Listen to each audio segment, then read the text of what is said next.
your number one source for high school sports. You're watching the Scenic Sports Network.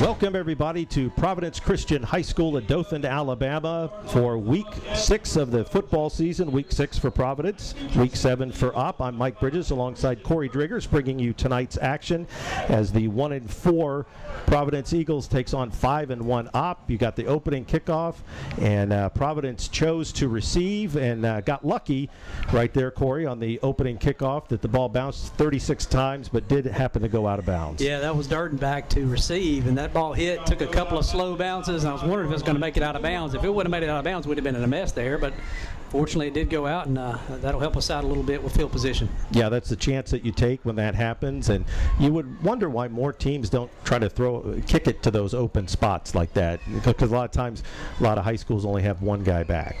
Yeah, no doubt. That would be a good strategy. You've got a kicker that can put it in that particular slot. That can definitely turn out good for you. So Providence gets to start tonight's game out at good field position, starting at the 35. Harrison Mims, number 10, is the quarterback. 5, Christian Durden, and 23, Ryland Banner, 20, Chapel Stickler. Some of the names you'll hear a lot tonight. Here's an inside handoff to Christian Durden, and he makes it just about 2 yards. Had a little bit of daylight there and made the most of it. Yeah, Mike, first thing I see as this game starts, you just look at the defensive side of the ball for the Bobcats, and you see their size. I mean, it's undeniable just how big these kids are. Number 1, the middle linebacker, Cole Jennings. I've heard a lot about him. He's a senior at 6'2", 240. Just made that tackle amongst some other Bobcats too. I'm pretty sure Providence doesn't have a 6'2", 240 guy. They're close, but nothing like that. So gain of 2 brings down 2nd down and 8. Durden is to the left of Harrison Mims. Last week we saw Mims throw a few more times. We'll see if he does that again today. And right on cue, as if I knew what was going on, he threw it, and in double coverage there, you had 2 guys kind of running similar routes, and probably just a little bit of a mix-up there. Yeah, a little closer together than you wanted on those routes. I'm sure I feel like one of them was either supposed to break it off a little sooner or take it a little deeper. Not sure which one, but that was intended for number 6, Zach Gamble. And last week, Gamble had a couple of opportunities and didn't have too many balls that were thrown right to him. Later in the game, he was able to get in a couple of those. And one of the names that we saw last week that we might just keep an eye on here this week is Grant Baker, number 11. He showed up a few more times in the passing game, and so we'll keep an eye and see if last week was an anomaly or maybe he has an opportunity to do a little bit more than he has earlier in the season. Have a little bit of motion here. Mim's going to go straight up the gut and give him just about 7 or 8 yards. Going to bring up a 4th and 1, and that's a play that has worked a number of times for Providence this year, and Mim's getting a lot of yardage right up the middle. Yeah, really tough running there by Mims, as we used to seeing out of him. Number 2, Zach Hill on the stop for the Bobcats. That's another senior at 5'11", 195 from his linebacker position. So you can see the size and the speed of the Bobcats at that linebacker position to go along with already a big defensive line too that we're going to have to contend with all night. Zach Hill had 6 tackles last week, and he's a tackling machine for Opp. 4th and 1, Providence going to go for it. Not out of the ordinary that they do go for it, especially on their end of the field. And Mims going to just work his way through, find a hole right there, give him 3 yards in the first down, and Providence rolls the dice for the first time, comes up aces. Yeah, really good block in there by our offensive line, making sure Mims could get that first down. That's 72, Michael Shivers. I see him. I believe 51, Charlie McGee was out there helping lead the way on that as well. One of the things that when you're 1-4, you're having trouble scoring on offense, only 12 points per game, and when you look at it, Providence has really only scored 1 touchdown outside of the north side offensively, so you need to get a drive together to open the game just to give the guys confidence in that spark. Mims back to pass, going to scramble, got some room, finds it up the middle, puts his head down, give him about 13 yards on the scramble, and that's exactly what Providence needed. His guy wasn't there, and so he scrambled, and they were able to give him some daylight. Yeah, good decision by 10 there, not to force anything, to pull it down. He's a great athlete. He can run. He sees the opening there and gets just what we need here on this first drive. Continuing to move the chains, keep it going. Need something really positive to happen for us here. And one thing that has plagued Providence throughout the year is turnovers deep in their opponent's territory. So they've got good drives going and they turn the ball over. Mims making a good decision there to get 14 yards. He's going to go up the middle once again, kind of gets drugged from behind, but drags the tackler. Kind of hard to see where it goes. It looks like they're going to give him 4 yards there. Yeah, still, it looked like there was going to be nothing there really for that, but still ended up with a positive play. Looks like you said, 3 or 4 yard gain. And again, just moving the chains forward, like you said, minimizing these turnovers. It's good to see us moving the ball against such a big defensive line for the Bobcats. Yeah, Opp coming in with 2 shutouts in their last 2 games, 3 shutouts so far this year, not counting the forfeit that they had earlier, so you might even say they had 4 shutouts, but only giving up 9 points a game, so seeing success early against a defense that's pretty good. Looks like Mims going to go back to pass once again, just rolls out to his left, doesn't see anybody, and he's got a good hole once again. This has worked out really well for Providence and give him 12 yards on the scramble. So the last 2 scrambles have gone for 13 and 12, and you might want to dial up the old play where it looks like a pass.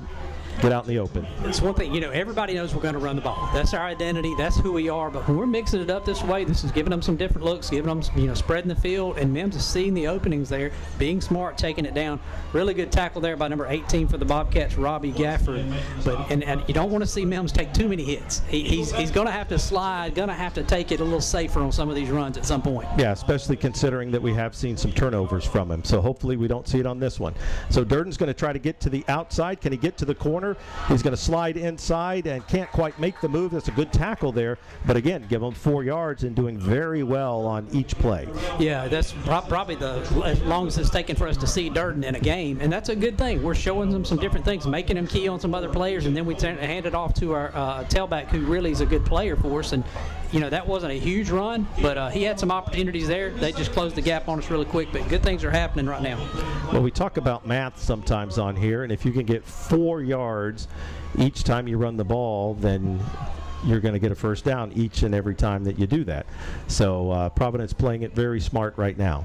You must be in the financial industry. Let's not say anything about that. So that's Durden right up the middle, and they found some success so far in the middle, and let's give him 7 yards on that, but it's another first down. Yeah, really good job again by the offensive line, opening up some holes against, as we said already, the big defensive line. That's Jonathan Wells. I see 54 doing some work there on the offensive line. A couple others, we'll give them some recognition as the game goes along.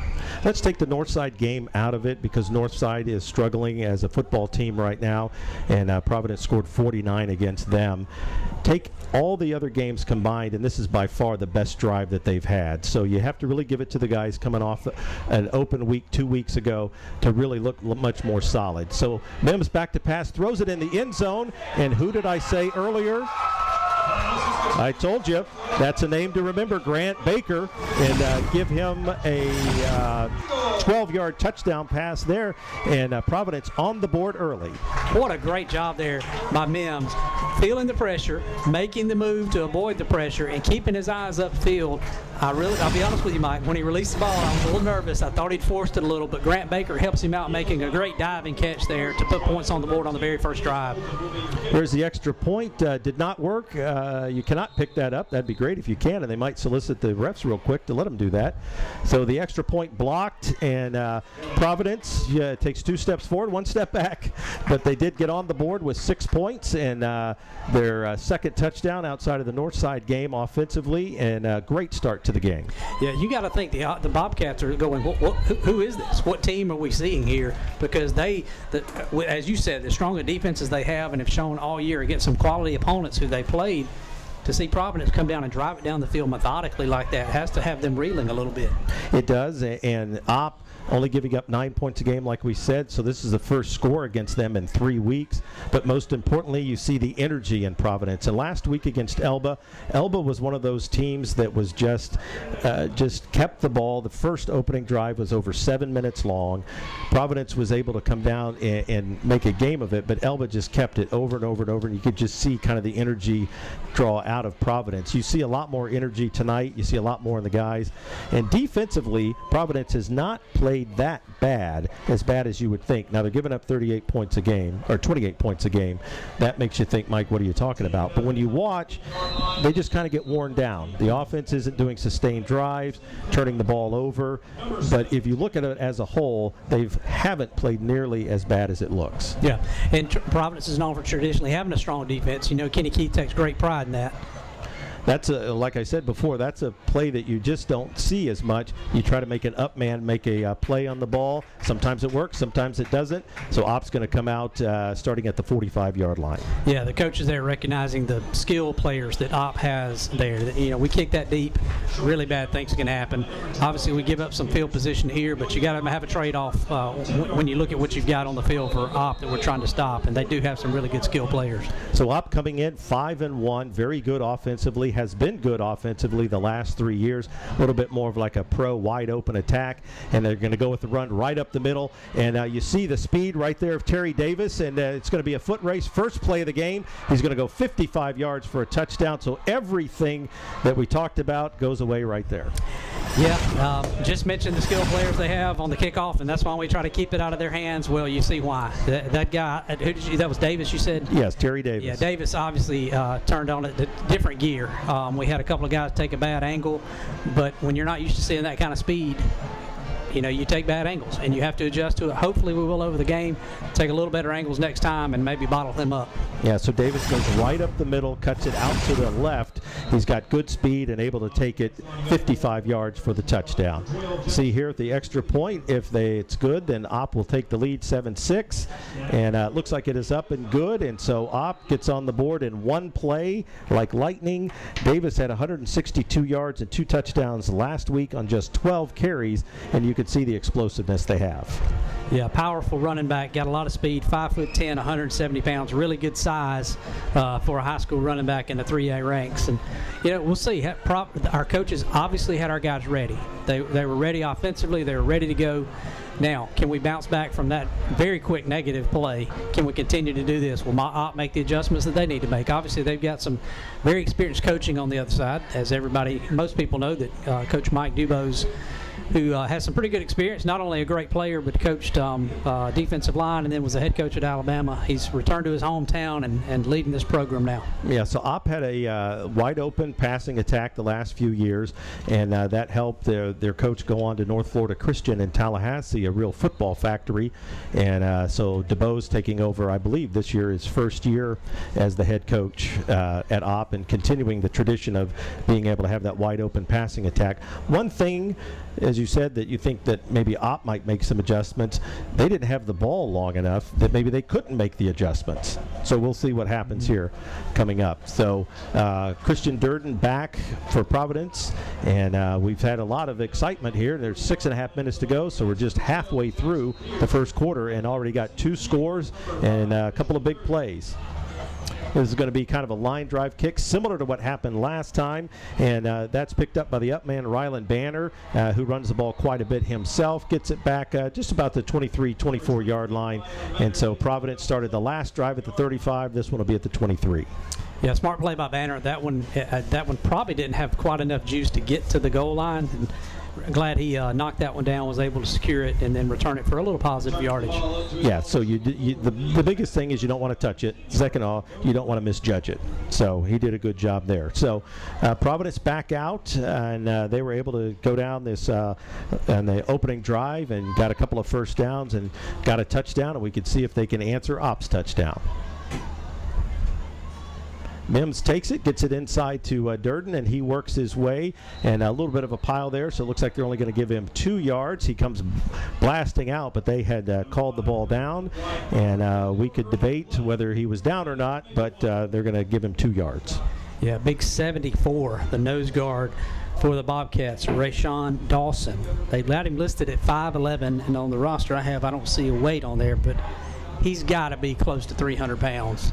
Yes, very, very big, and on a couple of the Mims plays, it looks like we have a flag here. I didn't see that. It almost looks like he made a targeting. There was a couple of calls last week. There was a personal foul against Providence, so not sure what that would be. I believe I just saw Mims point to his knee and maybe a chop block. I'm not sure if that may have been what it was, or blocking below the waist. I'm not sure. So that's the one thing when it's a personal foul. It is blocked below the waist, and that's something that you can't do, and you try to keep players safe as best as you can, and especially at this level, a lot of times blocks and things like that can come and you just don't see them. So Providence has got their work cut out for them on their second drive here. What looked like starting at the 24 is now going to start at the looks like the 17-yard line, so it's going to be first down and 20. So there's another flag. Mim's going to go straight up the middle, and they're going to blow the play dead. Looks like it's going to be a illegal procedure. And so hoping to see Providence, they're really pushing themselves back here. So methodical that first drive. No errors, obviously no turnover, but no penalties. And here, the first two plays on this drive, we get backed up basically 15 yards. So digging a hole here. We've got to be smart here. We don't want to try something and turn it over deep in our territory. Got to get some positive yardage out of this thing before we have to punt it away, unless we can rattle off a long run. So started at the 24-yard line, and now all the way back to the 11-yard line. Opening drive was 9 plays, very crisp, and we think that they can be crisp. Boy, have we heard a lot of whistles so far, and it looks like Providence is going to talk about this first. And to be honest with you, it says 22 to go. It's got to be more than that. So why don't we take a break, and we'll put our heads together, see what we're looking at here. 5:48 to go in the first quarter. Opp leading Providence 7-6. You're watching the Scenic Cable Sports Network. 5:48 to go in the first quarter. Providence Christian High School Opp leading 7-6. We've done the math. It's first and 23 at the 11-yard line for Providence. Mem's going to go back to pass, go to short over the middle, and that is a good catch right there, and that's exactly what Providence need, get a lot of positive yards. Yeah, safe throw, only where your guy can catch it, and Ev Anderson, number 3, does a great job of going down and making that grab for some positive yardage. Now, second along, but a lot better than second and 23 as we just had. So now it's second down and 11. Now you start to get back into some of the plays that you would normally do, and this would be a huge boost for Providence if they can overcome this. Trailing 7-6, so much energy after that first drive. Let's see what they can do here. Durden's going to take it right up the middle, and it doesn't look like they're going to give him a whole lot. One of the Providence players hit in the face there. Nobody seemed to see it but me. So it looks like we're going to have a third down and 11. Yeah, 3 or 4 Bobcats on the stop there, 51 being one of those Wyatt Horn, who's also another linebacker that just happens to be 6'2" and 245. Brings up third down and 11 for the Eagles. Making the stop for We can talk throughout the night whether that's fair or not, but Opp got some good size using it to their advantage and has clogged up the middle. So third down and 11. Mem's going to go straight back to pass over to the side, and that was a dangerous pass, and that is a pass that we have seen at times where he's made up his mind. He's just going to turn and throw, and the receiver didn't do anything to sell it, and the defender could have stepped right in there. That could have been a pick six. Yeah, we had one receiver on a go route, number 4, Calvin McClintock, running about a 10-yard out, trying to get right to the first down marker, but that ball was a little bit delivered a little bit late. You want to throw that one just before he breaks, not after he breaks. And that the Opp defender there had a really good shot at a pick six. We're fortunate he didn't hold on to that ball. Yeah, you'd like to see Calvin sell that a little bit more with his legs and his arms, like he's going further down. Not able to do that there. So Mims is the punter and gets the punt off. It was a heavy rush, and nice that gets the ball out at the 43-yard line, considering they were starting the drive at the 11. That's not too bad. Yeah, that was a good job getting that off. He was under heavy pressure, caught it quickly, got it off, and ended up getting a very positive punt out of it to be under such pressure. So Opp comes back out for their second possession. They started their first possession at the 45-yard line and got a touchdown on the very first play of the game. A simple handoff to Terry Davis right up the middle, cut to his left, and outran Providence for the touchdown. We'll see what they can do here as they start their second drive. Going to be the first pass, and it's just a little square in, and able to get 8 yards on that, and you're going to see a lot of passing tonight. Yeah, really good throw by the quarterback for the Bobcats. Number 28, Luke Mcclurkin, who suffered a broken hand last week. On the stop there, good coverage for the Eagles. And I think that was, that was just about 8 yards. And Gray Jennings is the quarterback for Opp, already thrown for 1,000 yards, averaging just over 200 yards a game. Goes back to pass. He looks pretty comfortable.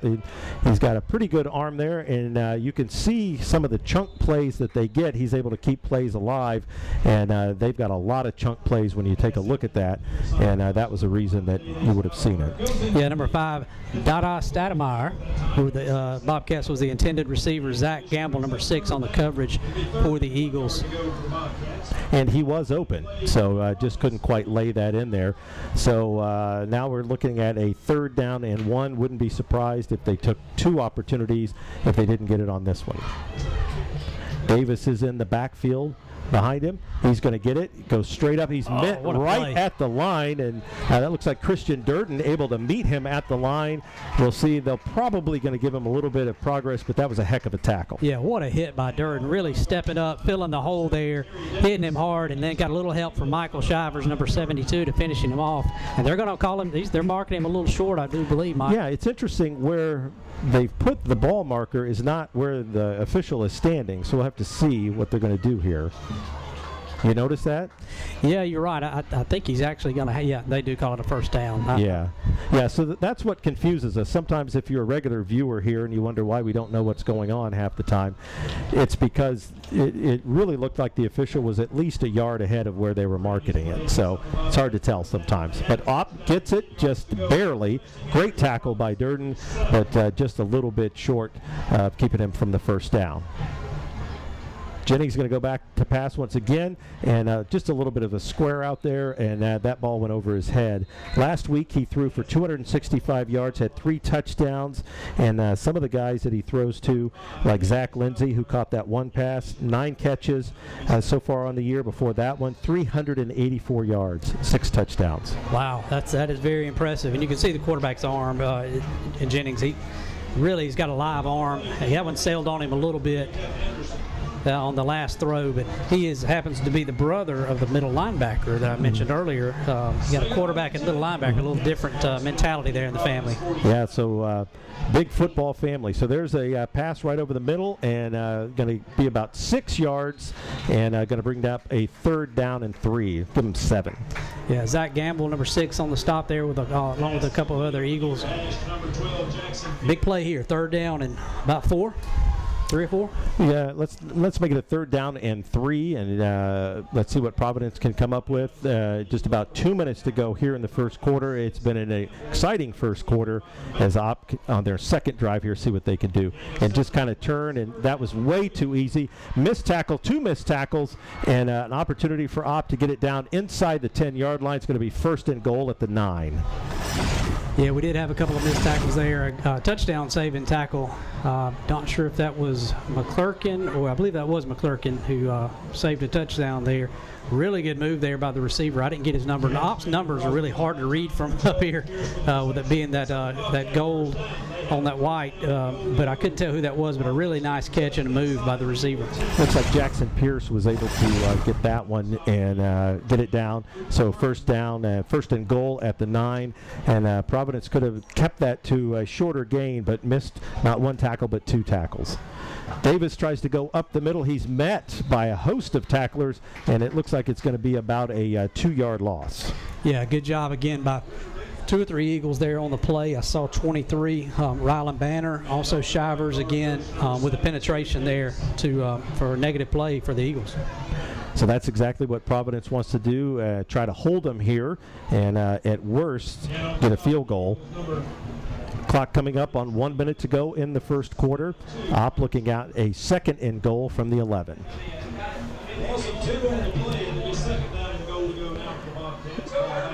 Jennings going to throw it right over the middle, and that's going to be a tough play. And we'll see if they give him the touchdown. They do. Just a kind of just a turn, square, get the ball, and go right up the field for the touchdown.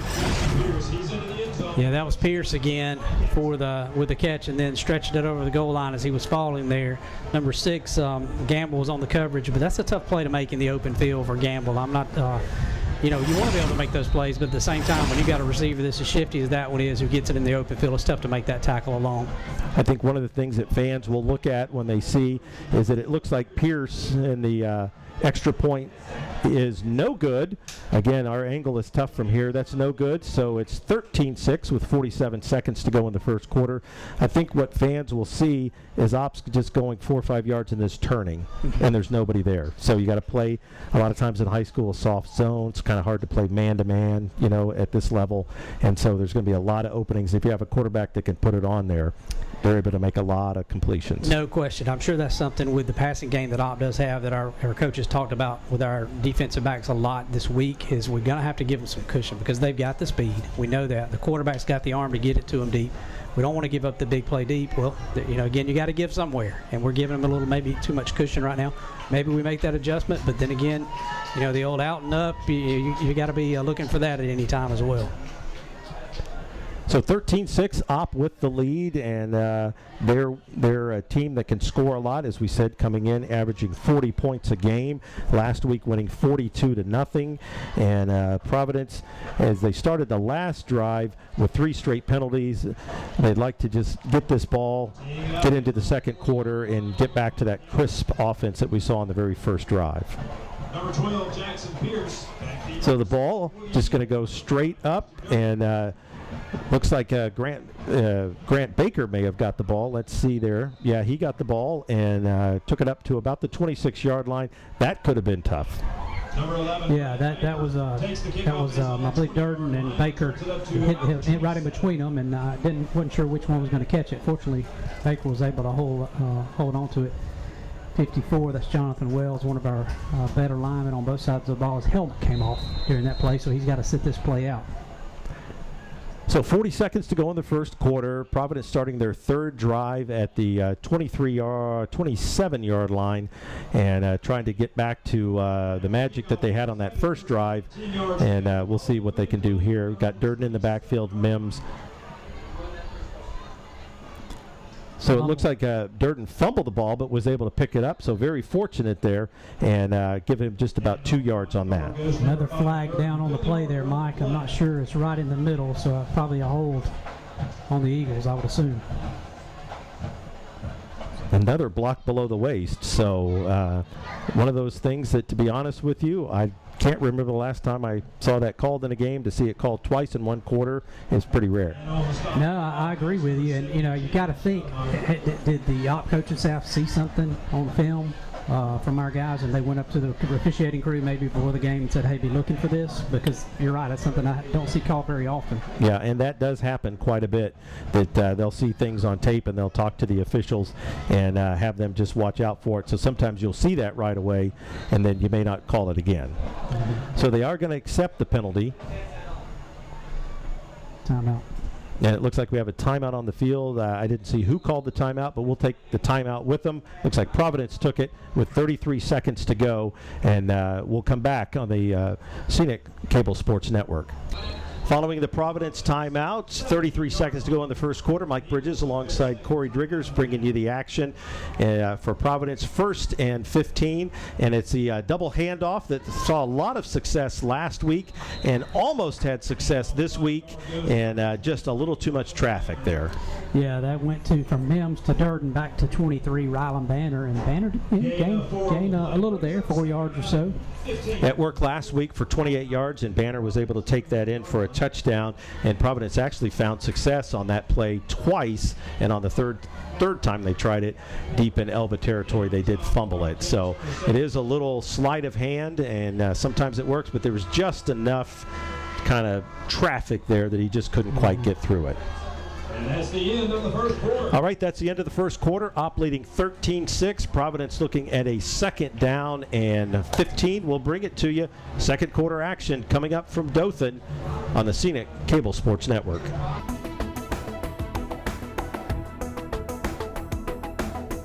Your number one source for high school sports. You're watching the Scenic Sports Network.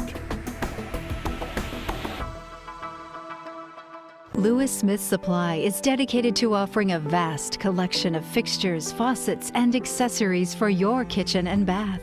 Make your dreams a reality. Step into the area's only Kohler Premier Showroom or see Delta's Brizo collection for the latest trends in kitchen and bathroom designs. Lewis Smith Supply offers an extensive line of plumbing supplies for contractors or do-it-yourselfers. For more inspiration, come visit one of our showrooms in Dothan or Enterprise.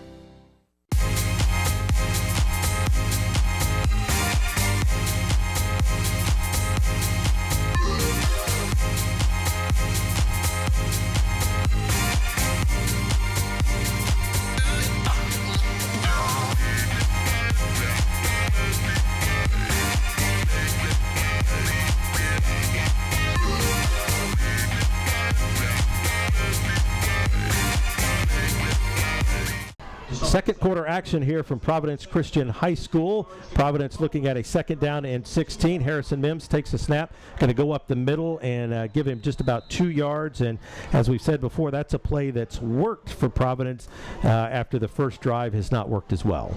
Yeah, number one, among several others, that was Cole Jennings for the Bobcats, stopping him for a short gain there. We've got a big 3rd down here and a long way to go, unfortunately. Yeah, so it's 3rd and 13, and after a promising first drive that went 9 plays crisply down the field, the second drive was derailed by penalties, and we'll see if the third drive here, but a blocking below the waist put them behind the chains and have yet to catch up. One brings up 3rd down and 14. So it's 3rd and 14. Mims going to take the snap. 24.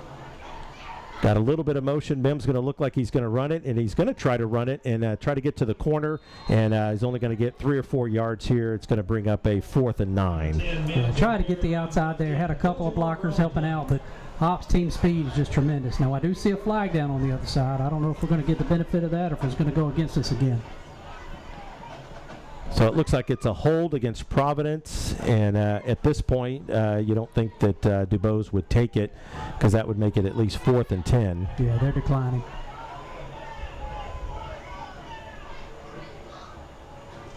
We're not sure if they're declining. Corey and I have declined it. Yes, they declined it. It makes no sense to I think do one it of the once players again. for may have said they would take it, but the coaches all in unison were saying decline it. Right, because They you're going to won get out, believe it or not. you're going to get the ball back here. So give Mims 2 yards on that play and brings down 4th and 12. So he's going to punt for the second time, and Opp most likely going to get pretty decent field position. And it's not good news for Providence because Terry Davis, who we saw his speed on the first play, is back to receive. Good snapback, good rush. Mims able to get it off. It's end over end and takes a good bounce, an excellent bounce for Providence. The best that they could hope for here. Ball's going to come to the rest down at the 25-yard line, and that's where Opp's going to take over for their 3rd possession. Yeah, really beneficial bounce for us there. Over a 45-yard kick maybe there. Really good punt by Mims getting that roll.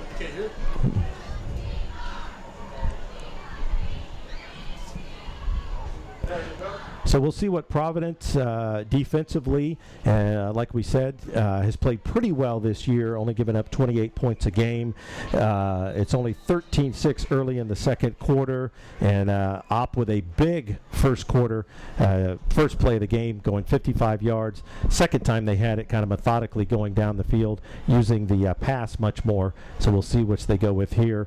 They got 4 wideouts. It's going to be an inside handoff to Davis. He's got a big hole, going to try to get to the outside and give him just about 12 yards. Looked like there was a lot more there for him to get. Yeah, really good vision there by Davis on that cutback with a really positive gain. Thought we may have had him on the right side, stopped. Number 6, Zach Gamble, and I believe also Mcclurkin on the stop there for the Eagles. But again, you don't want to see your cornerbacks making tackles on running backs. Holding will be the call against the Bobcat offense. So we'll negate that play. There was a holding call. I didn't see the flag before, but there was holding on that play, and maybe that's why the hole was so big there on the left side. So Opp going to start behind the chains here at 1st down and 20. 10-yard penalty from the spot of the foul brings the ball back to the Opp 16-yard line. Place here with them being 1st and so long, you may want to give them that cushion again and let them get a 5, 6, 7-yard gain. Just make a safe tackle. So Opp plays with 4 wide receivers. They're going to go back to pass. Looks like they're just going to go straight down the field, kind of a go route, and a little hand jousting. And this should be called on Opp. It should not be called on Providence. We'll see what happens here. I would certainly hope you're right, Mike, unless there was something that I just didn't see. I'm not sure. I'll tell you what, while they're sorting that out, beautifully thrown ball, though. What a beautiful spiral.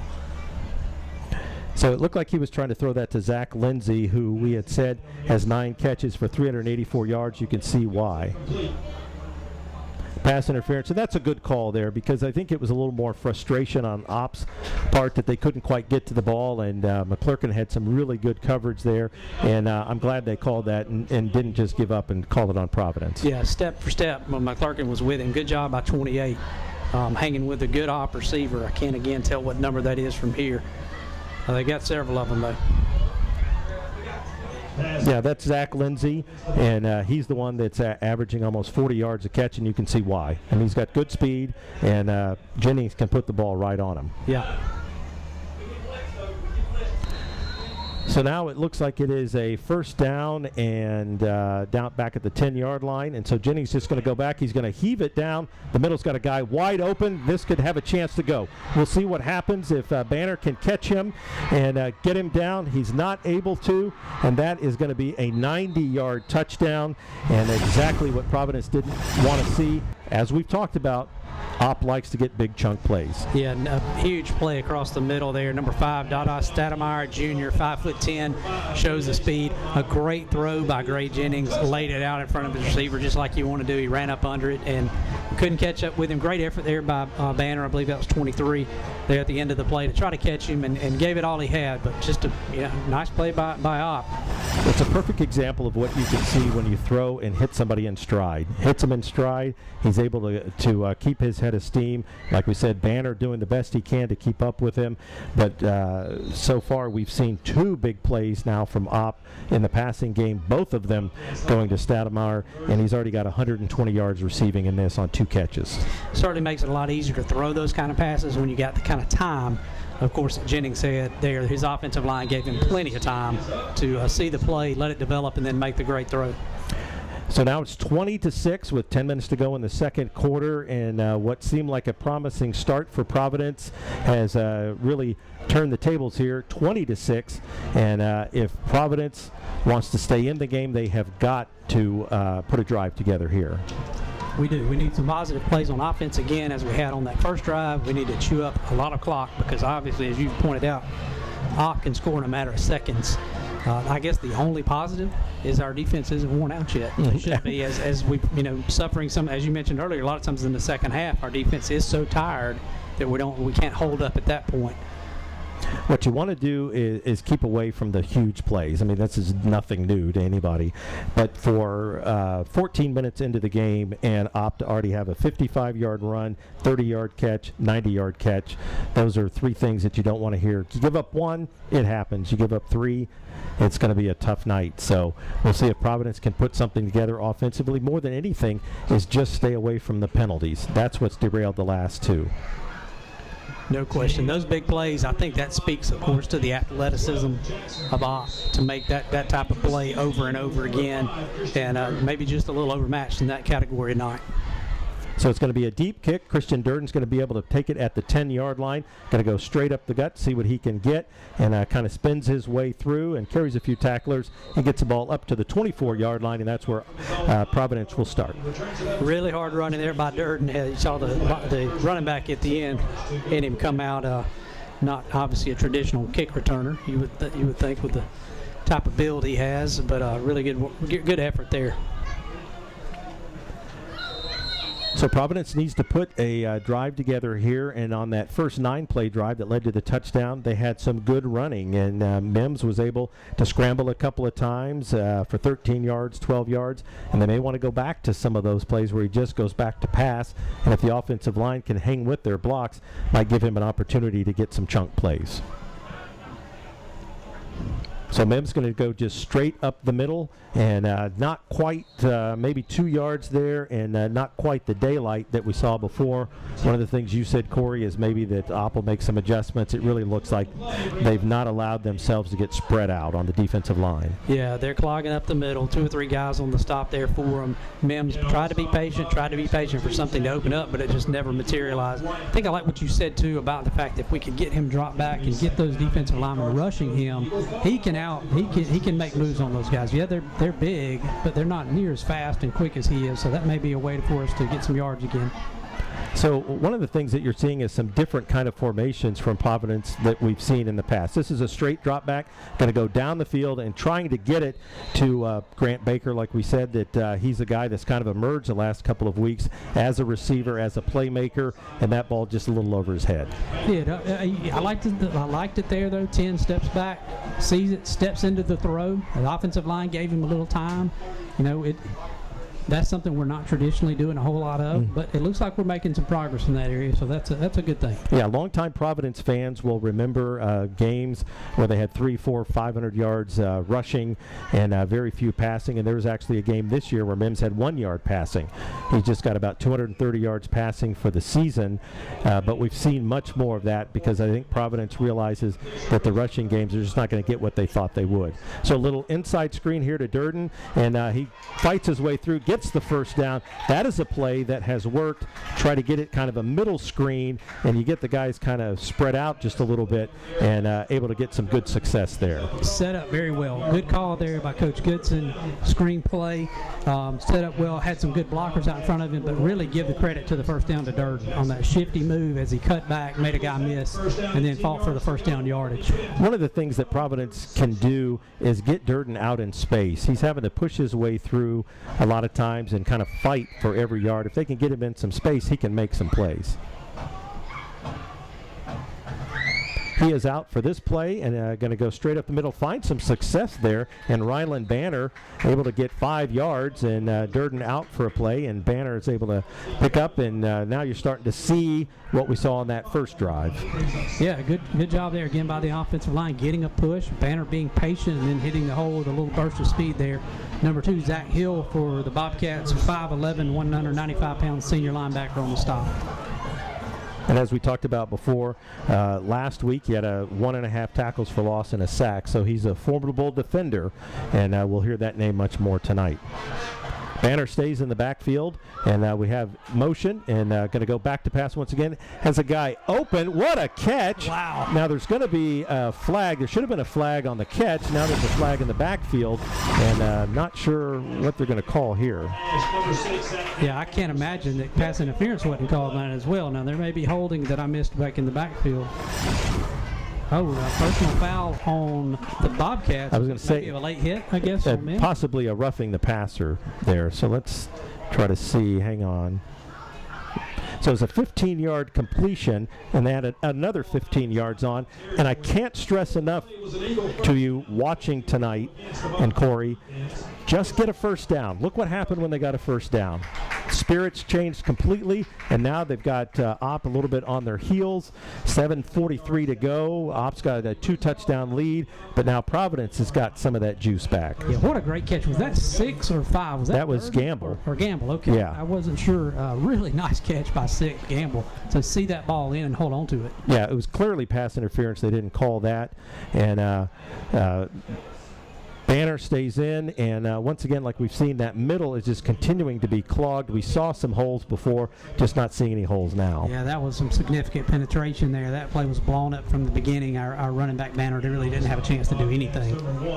Durden is headed back into the game for us. It looks like now Banner's going to stay in as well. What you like about this drive as well, it started with 10 minutes to go and coming up on a 3-minute drive, and any time that you can keep the ball, it keeps Opp from having the ball, as we've seen that they're very dynamic, so you want to limit the amount of possessions they have. Durden back in the backfield.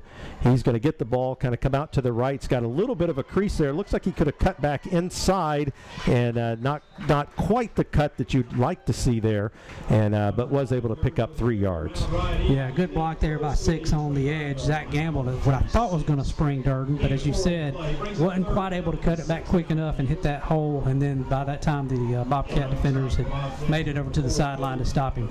Yeah, it looked like they're going to give him 4 yards on that, so it's going to bring down a 3rd down and 6. I'm certain that 2-down territory here to try to get the first down. But you'd like to see Durden there as he sees that and then sees that cut back, put his foot in the ground, and then he cuts back diagonally, probably gets the first down at least. Oh, there's a bad snap. Mims is able to get on top of it. And what have we talked about all season long? It's just one little thing derails it. Negative plays. Yeah, that goes from, like you said, 2-down territory with probably a manageable 4th and short, even if we make any progress there. And now we're looking at 4th and 16.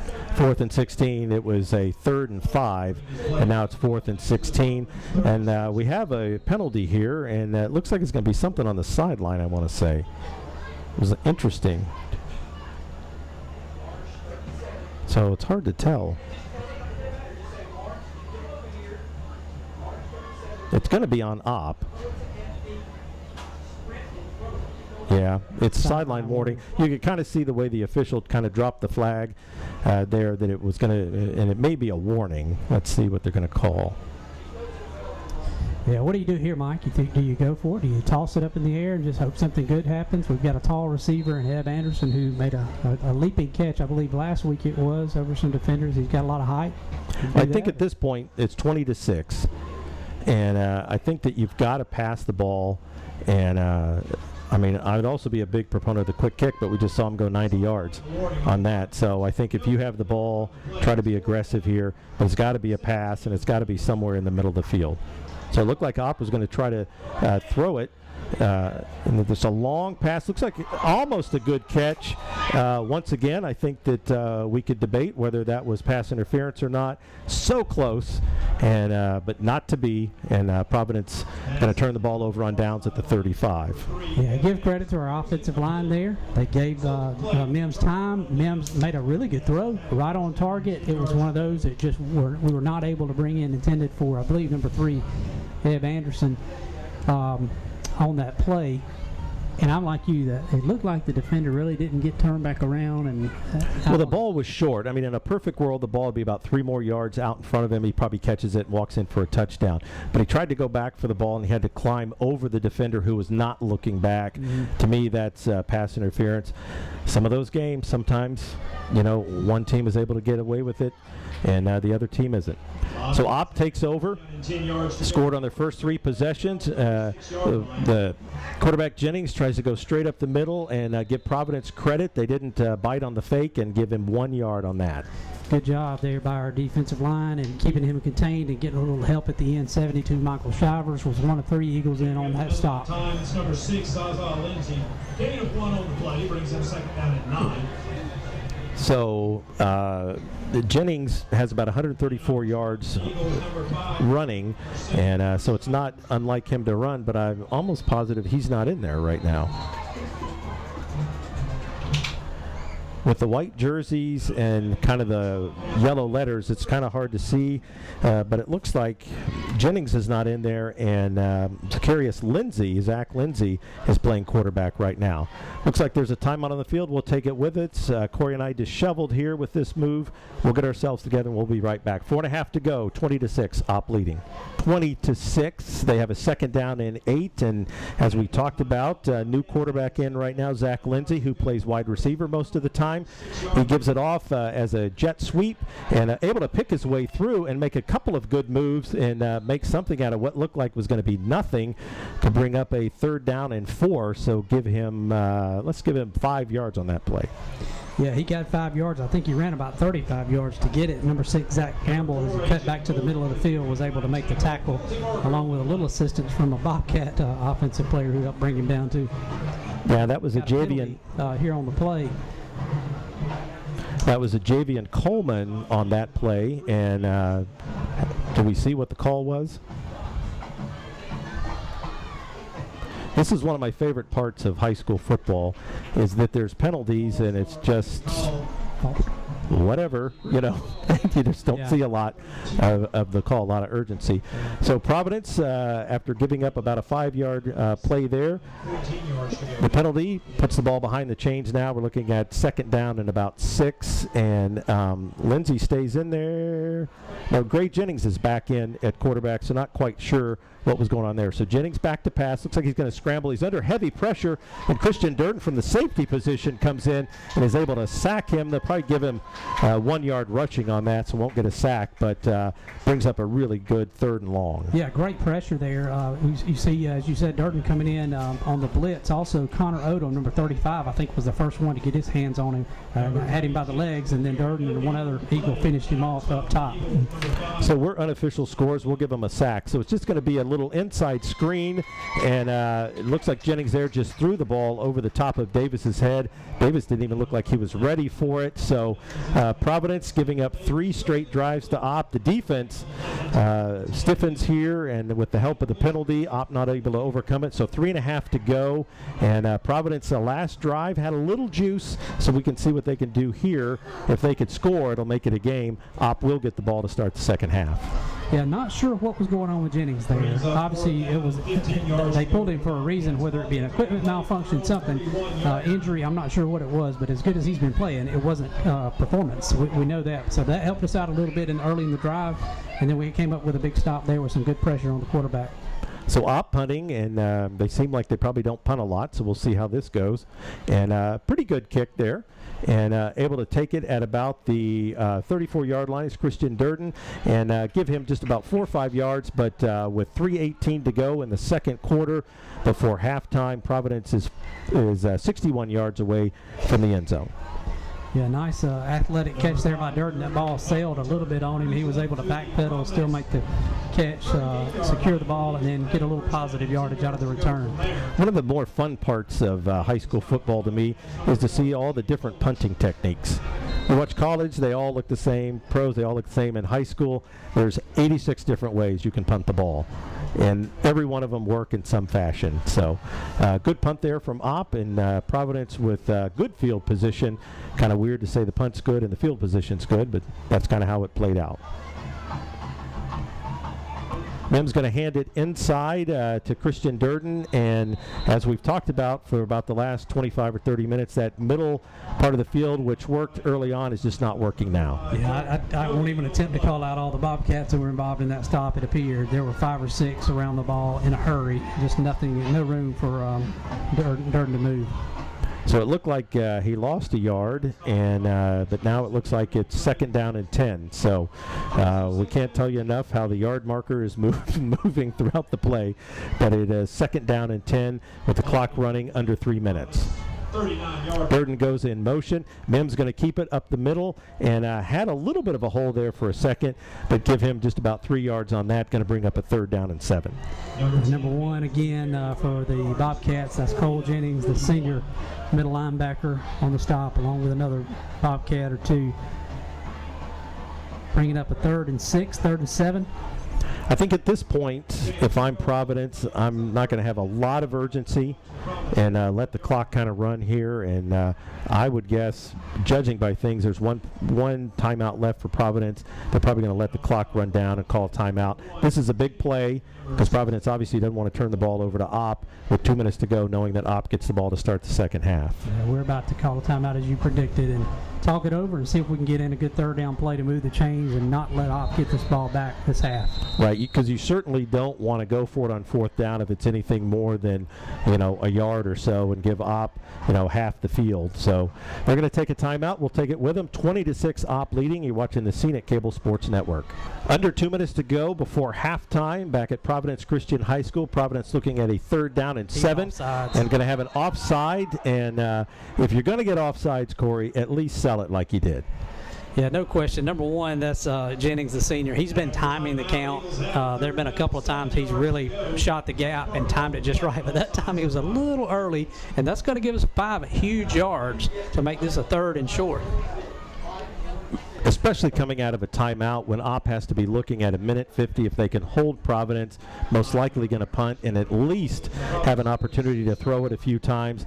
And now with Providence with a 3rd down and 4, I feel fairly comfortable that if they get it within, if they don't get the first down and get it within a yard, they're probably going to go for it, but they're going to let the clock run too.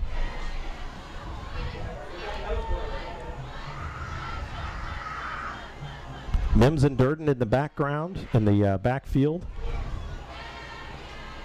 And Mims going to hand it to Durden. He's got a hole, got it the first down, and gets it back to the 49-yard line. And excellent run there, give them 5 yards and exactly what Providence needed. Yeah, give the right side of our line credit there. They've been being clogged up over and over. But right there, they made something happen. They gave him a big enough crease, and Durden was able to hit it hard, make it happen, and get that first down yardage. 23, Banner coming off the field for us, looks injured. I hope he's holding his left arm. I hope he's going to be okay. He's a big piece of our offensive game plan. So as I said that there wasn't going to be a lot of sense of urgency from Providence, I retract that statement. There's a minute 20 to go at the 49-yard line. You should see a little bit more urgency from them. Durden's going to go out. It's going to be just a little screen pass. He drops the ball, goes out of bounds, and stops the clock. And that's a play that I almost want to say was going to be a halfback pass, but Durden, when he looked up, just didn't see anything. And yeah, that's what it looked like because he threw it backwards, so it was obviously a lateral. And you wonder there if they weren't setting something up for later maybe in the game or what, but we didn't have anybody going out deep for him to throw it to, so either there was a miscommunication on the play or we're just trying to get something there to set up for later, but it was blown up in a hurry and fortunately fumbled out of bounds.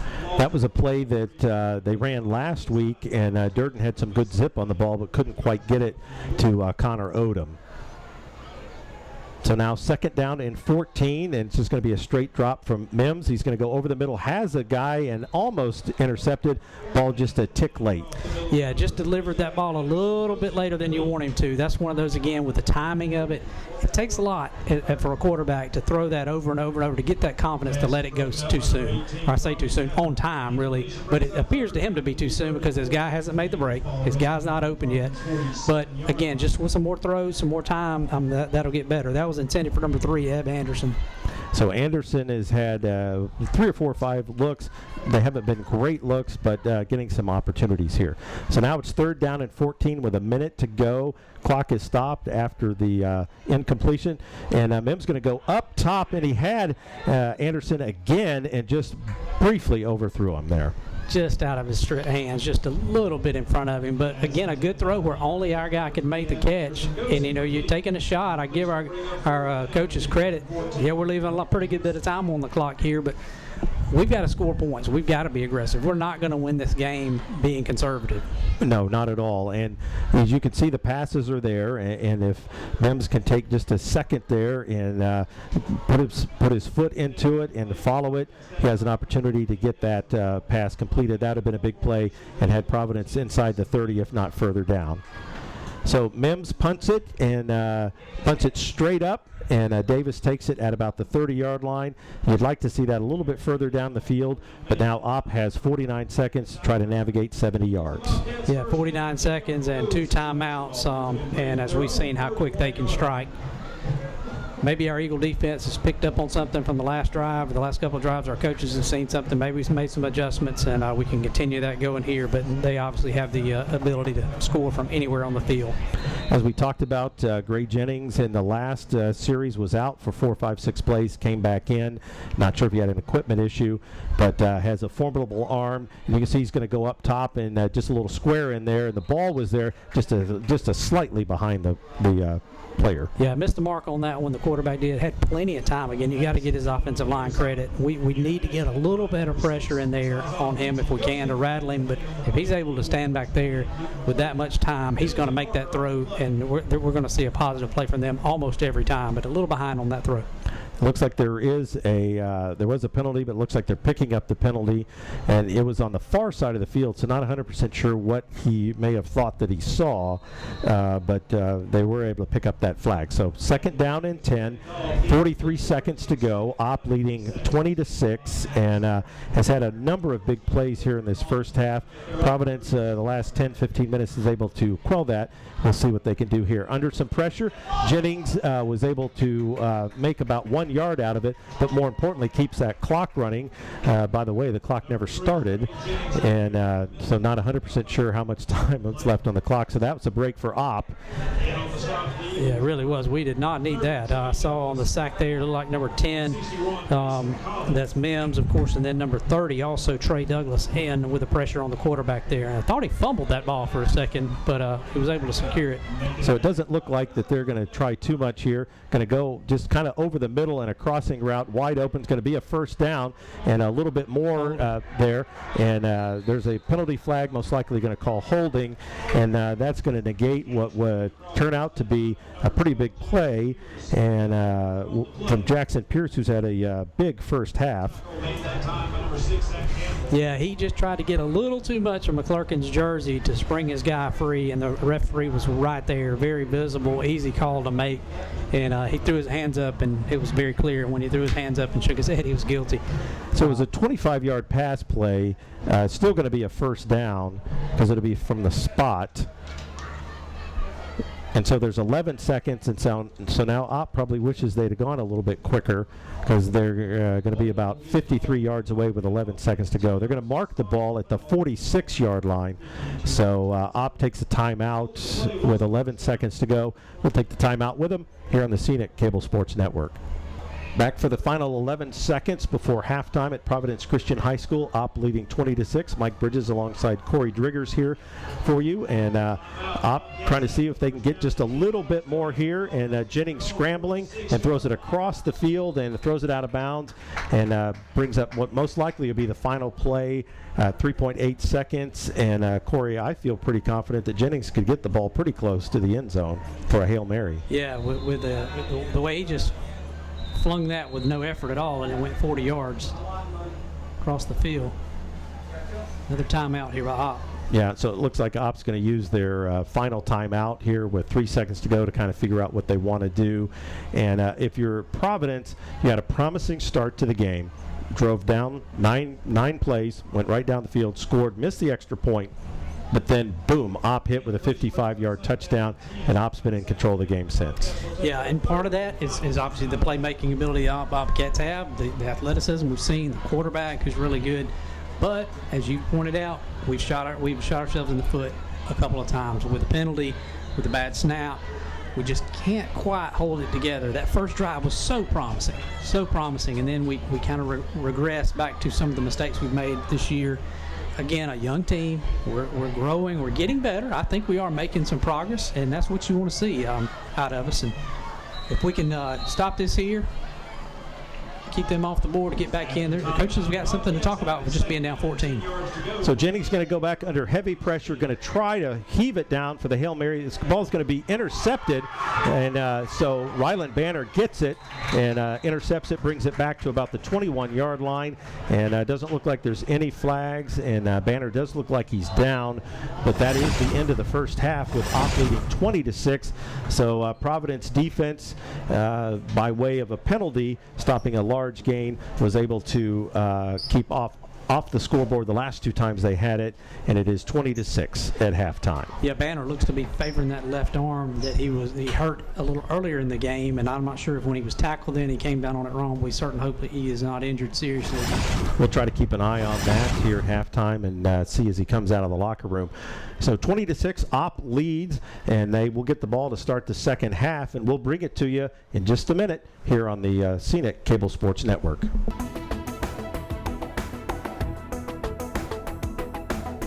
Your number one source for high school sports. You're watching the Scenic Sports Network. Lewis Smith Supply is dedicated to offering a vast collection of fixtures, faucets, and accessories for your kitchen and bath. Make your dreams a reality. Step into the area's only Kohler Premier Showroom or see Delta's Brizo collection for the latest trends in kitchen and bathroom designs. Lewis Smith Supply offers an extensive line of plumbing supplies for contractors or do-it-yourselfers. For more inspiration, come visit one of our showrooms in Dothan or Enterprise.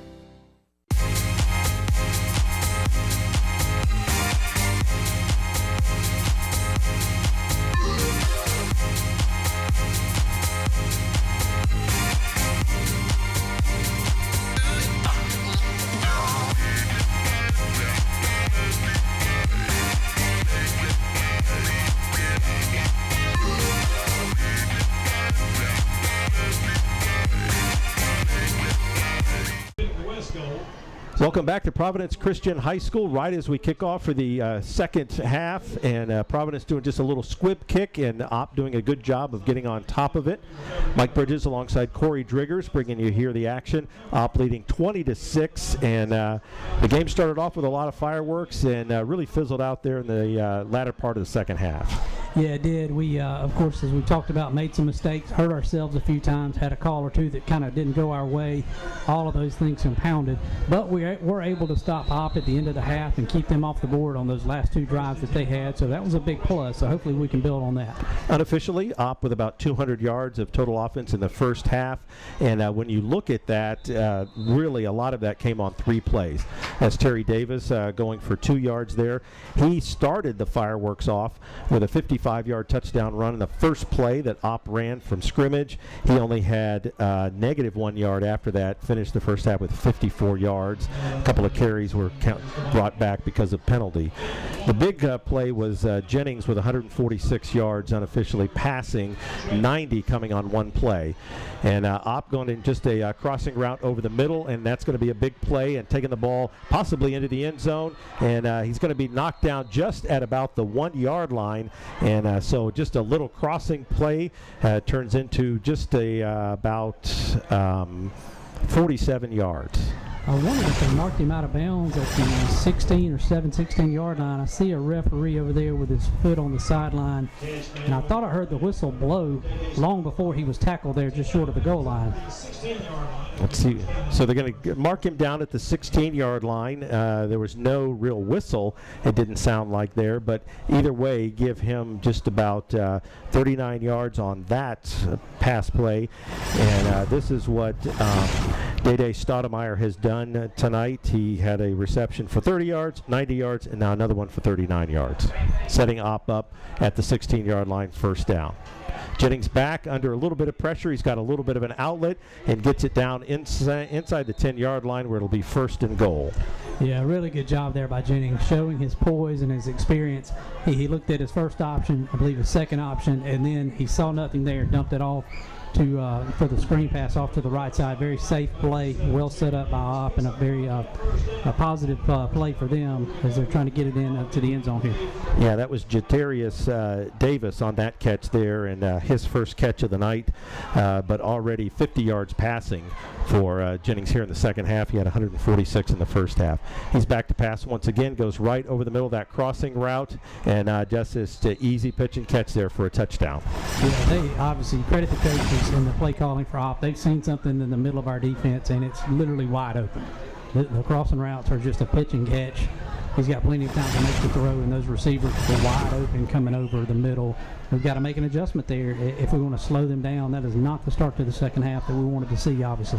No, it certainly isn't, and trying to get a number there for you on who that was that caught that touchdown, and I believe it may be Robbie Gafford, number 18, a little 5-yard touchdown pass, and Opp, which had some trouble the last couple of drives, no trouble the first drive of the second half, and once again, that big chunk play, 39 yards. Yeah, you see again, they saw that in the first half where they had that middle open with a couple of plays where they had some really big plays. They come out and exploited on that first drive. And we've got to make the adjustments on defense now. What is our offense going to do in response to that? We've got the ball back. What are we going to do? Are we going to be able to sustain the drive, chew up some clock, and get us back in this game? Because right now, down 21 points. This is not where we want to be. We don't have the type of offensive power to come back from this. Well, and to be honest with you, Providence has scored 2 offensive touchdowns this year outside of the Northside game, so they're really going to need to find something here in the second half. They want to get back into this one, and this is really what Opp does. Last week, Gray Jennings had 265 yards passing, 3 touchdowns. Tonight, unofficially approaching 200 yards and 3 touchdowns, and what we've seen, it's funny, this is how football works. Once you kind of become the team you become, each and every week you see the same thing, and that's what you're seeing from Opp. So they're kicking off once again, and Durden back, and looks like Ryland Banner is back down there again, possibly, and also Grant Baker. So that's a name that we talked about in the first half, who's kind of started to show himself the last couple of weeks. So the ball's going to bounce, and Durden got a lucky bounce there, went out at the 7. So once again, Providence going to start with good field position at the 35. He did. Durden again watched that one, watched it, and he was just about to pick it up, and fortunately it took a hard left turn and went out of bounds. But again, that is so close to being a dangerous play, and us starting with the ball inside the 10 or 15 yard line.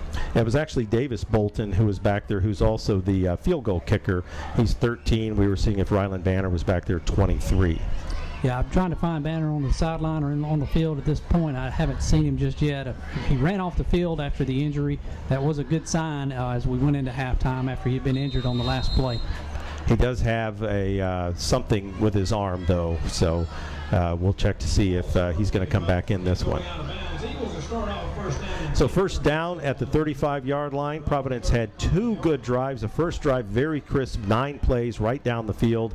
And then in the second quarter, they had a pretty good drive. So trying the middle of the field once again, where Opp has kind of clogged it up, and give 2 yards, 3 yards there for Mims, who had 48 yards rushing in the first half.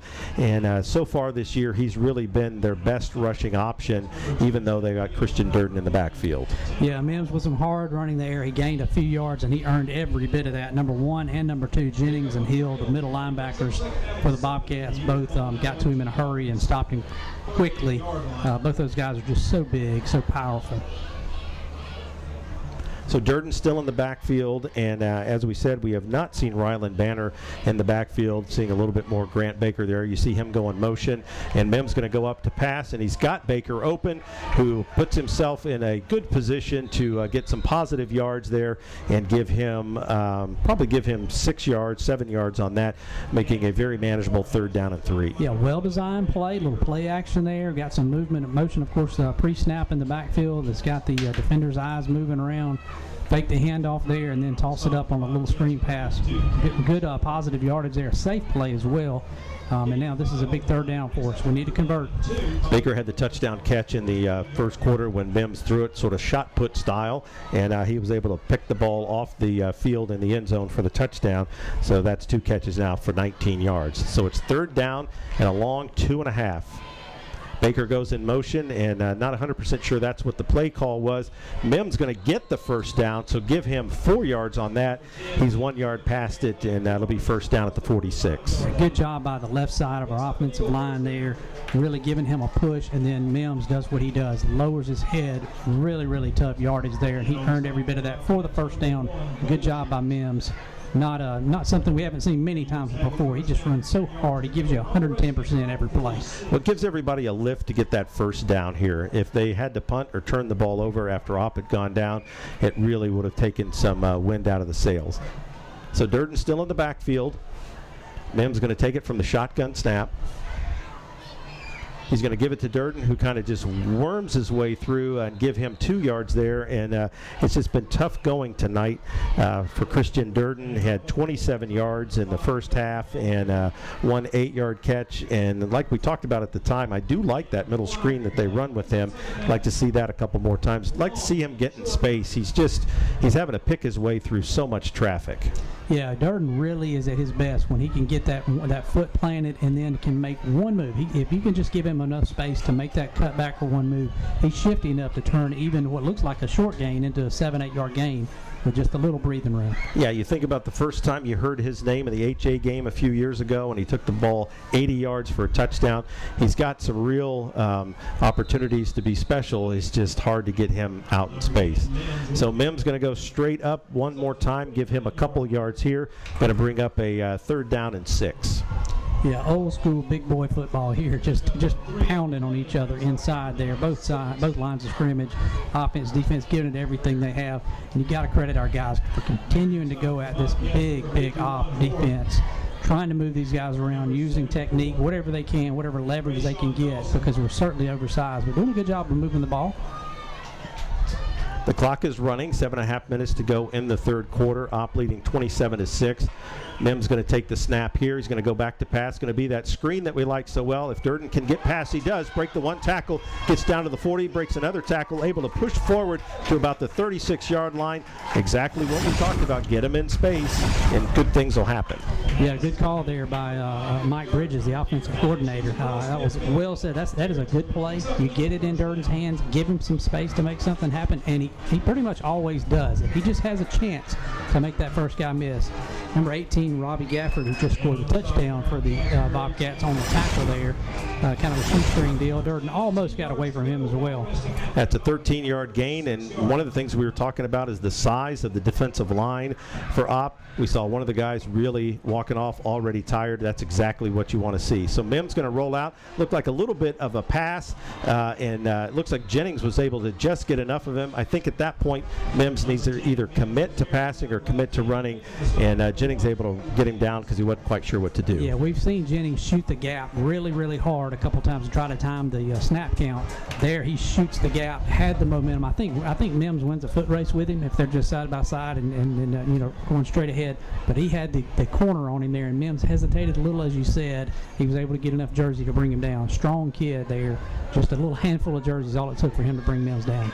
Yeah, as we were talking at halftime, I'm not 100% sure on this, so you can call the hotline, which I don't know what the number of that is, but I think Jennings won the shot put in one of the meets this year, so he's a really, really strong guy.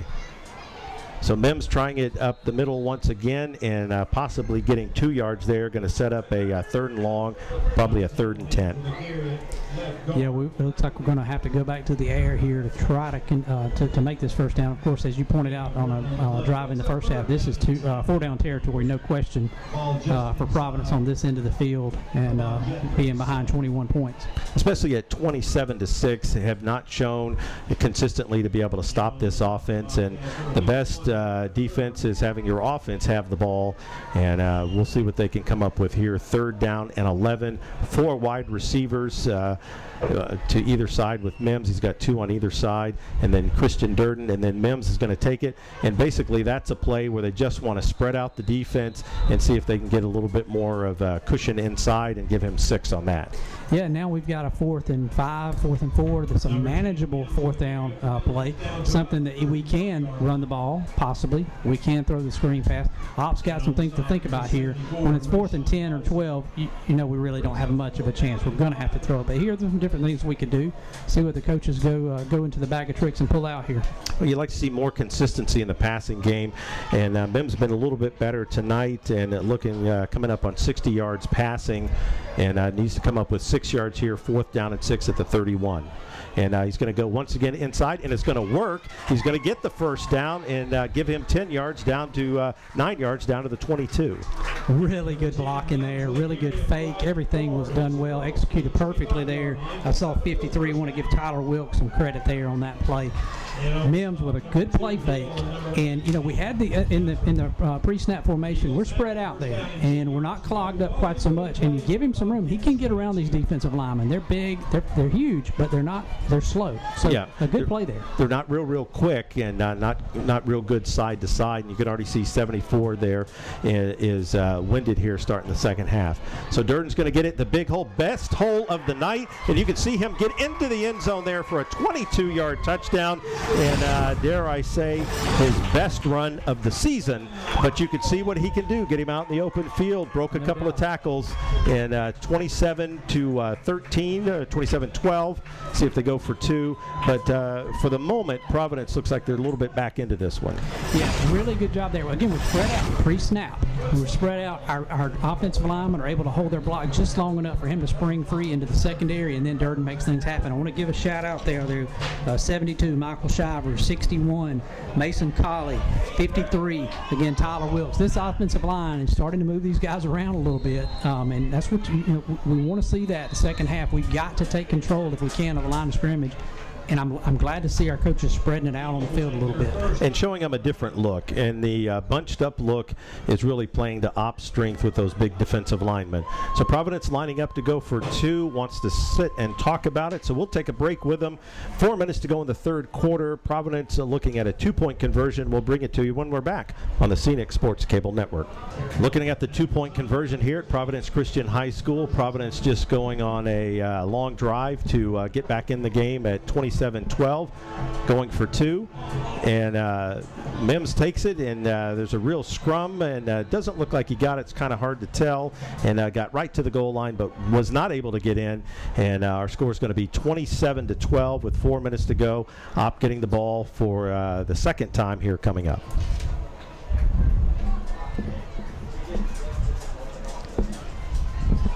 Going all the way back to the Northside game, this is the first game outside of the Northside game where Providence has scored twice on offense. Coming out of the bye week that they had, their offense looked better against Elba, had a good drive, and just a few things kind of happened from there, but they look like they have a better idea of what they're doing. Tonight, the first drive and that first drive here, the second half, both the two probably most crisp drives they've had outside of the Northside game. No question, and that's the kind of progress, of course, as the coaches, that's what they want to see. That's what you want to see as the players. You're putting into action what the coaches have told you, and then you start to see the fruit of your labor and the practice and things come together.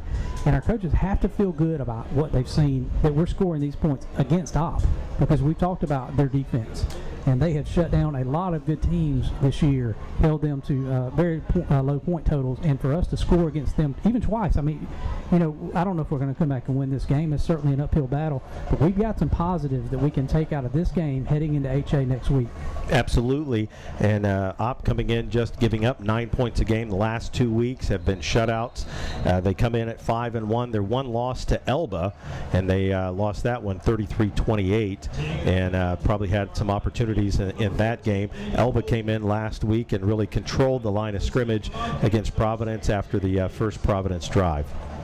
So here we're going to have another of the onside kick. The perfect absolute reason that you do the onside kick is because the up men not always handling the ball, and this was an opportunity where the ball took that perfect bounce, went off their hand, then pinballed off 2 or 3 guys, and Providence has it. Yeah, we've seen Davis Bolton, who's our kicker there, kick it to the right side or to his right each time so far. That time he approached as if he was going to kick it from the right, and instead of doing that, pulled it to his left, got a great bounce, hit a Bobcat player, bounced off, and yes, the referees are signaling Providence ball now. So, and this is the time that it works, and we've seen many times, and even twice tonight, where it didn't work, and you kind of scratch your head. Well, here's where it does work. So now Providence has it 1st and 10, and their second drive of the second half, starting at their own 49-yard line. But I will tell you that I feel like the Opp defensive line is a little winded after that long drive, and we'll see if we can see it more here. And Providence once again spreading it out. So Mims gives it to Durden, and Durden not able to get around the corner, and looked like that was one to go inside and just was not able to bounce it back outside. Yeah, good team speed there you see by the Bobcats. I believe that was number 39, Patrick Kohler, an outside linebacker that tracked him down before Durden could turn the corner. I think we might have gotten away with a false start right there. We had one guy on this end jump a little soon. Fortunately, they didn't see that. I'll be honest with you, it's not a false start if they don't call it, right? That's exactly right. And once again, Jennings on that, and he is a really good linebacker for Opp. He's around the ball every time Providence runs it. So here it is again. Mims going to go up the middle and running right into the heart of that defense. And what we saw on the last drive, going straight up the middle, not working on this drive. Yeah, we're still trying to keep them spread out, but Ops has made an adjustment apparently and has been able to shut us down on the last 2 runs. And we tried to get the first one to the outside, and like you said, that one up the middle. So it brings up a 3rd down and 8 with the clock rolling, under 3 minutes to go, in a game that didn't feel close 5 minutes ago. Now starting to feel close. 27-12. Providence with the ball, making some mass substitutions here. A lot of guys coming in and out. The play clock coming down to about 10. So need to snap it. You obviously don't want to have to use another timeout as the clock's down to 5 seconds. It's going to be a pass out to the side and behind the line of scrimmage, and that's a play that just did not have a real opportunity. It took a while for the ball to get out there, and Opp was able to get on top. Yeah, that's one of those screens you want to get it and get rid of it as quick as you get it and zip it out there, and that one just hung and hung and hung. Opp was able to get around the block that we had set up there from Calvin McClintock and make the tackle quickly. It's fourth down. What do you do here, Mike, in midfield? Looks like we're... I think at this point I would probably kick it, but I understand why you want to go for it. It's 27-12. They're a little bit tired. If you can pick it up, it gives you lots of opportunities.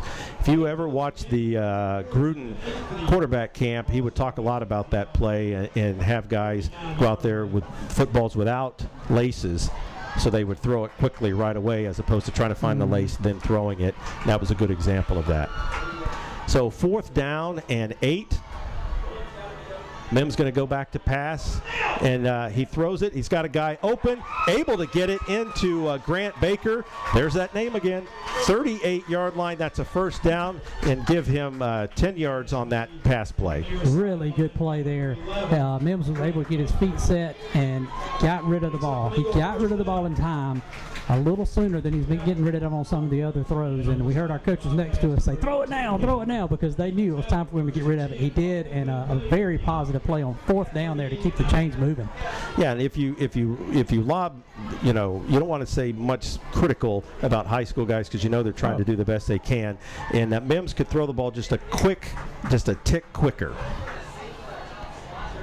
So he's going to go right up the middle once again. He's got a good crease and tries to make a move down at the 25-yard line, but give them 14 yards or so on that play. And Providence has found something, widening it out. Got the Bobcats on their heels here, and I got to give credit there. Not only a good run from Mims, but as he tried to make a little extra effort there on the end, he protected the ball. We've seen a time or two trying to fight for that extra yardage, and the ball pops out, but he's getting better at protecting the football, which is what Coach Keith and Coach Goodson obviously want out of it. He's looking at a possible 100-yard night tonight, and that would be a second one this year. So 1st down and 10 at the 25-yard line, Providence. Oh, and there was a pass. It was over the middle, and the guy was there and just did not see the Opp player who got the interception and returns it up to the 39-yard line. And that was a pass play that obviously he had made his mind up to throw it and just should not have. Yeah, that was a little post route across the middle. The linebacker just sitting and waiting and broke on it and made a nice interception. I would give him credit, but I can't tell what number he is. Flag down on the play. It looks like probably a block in the back on the return interception.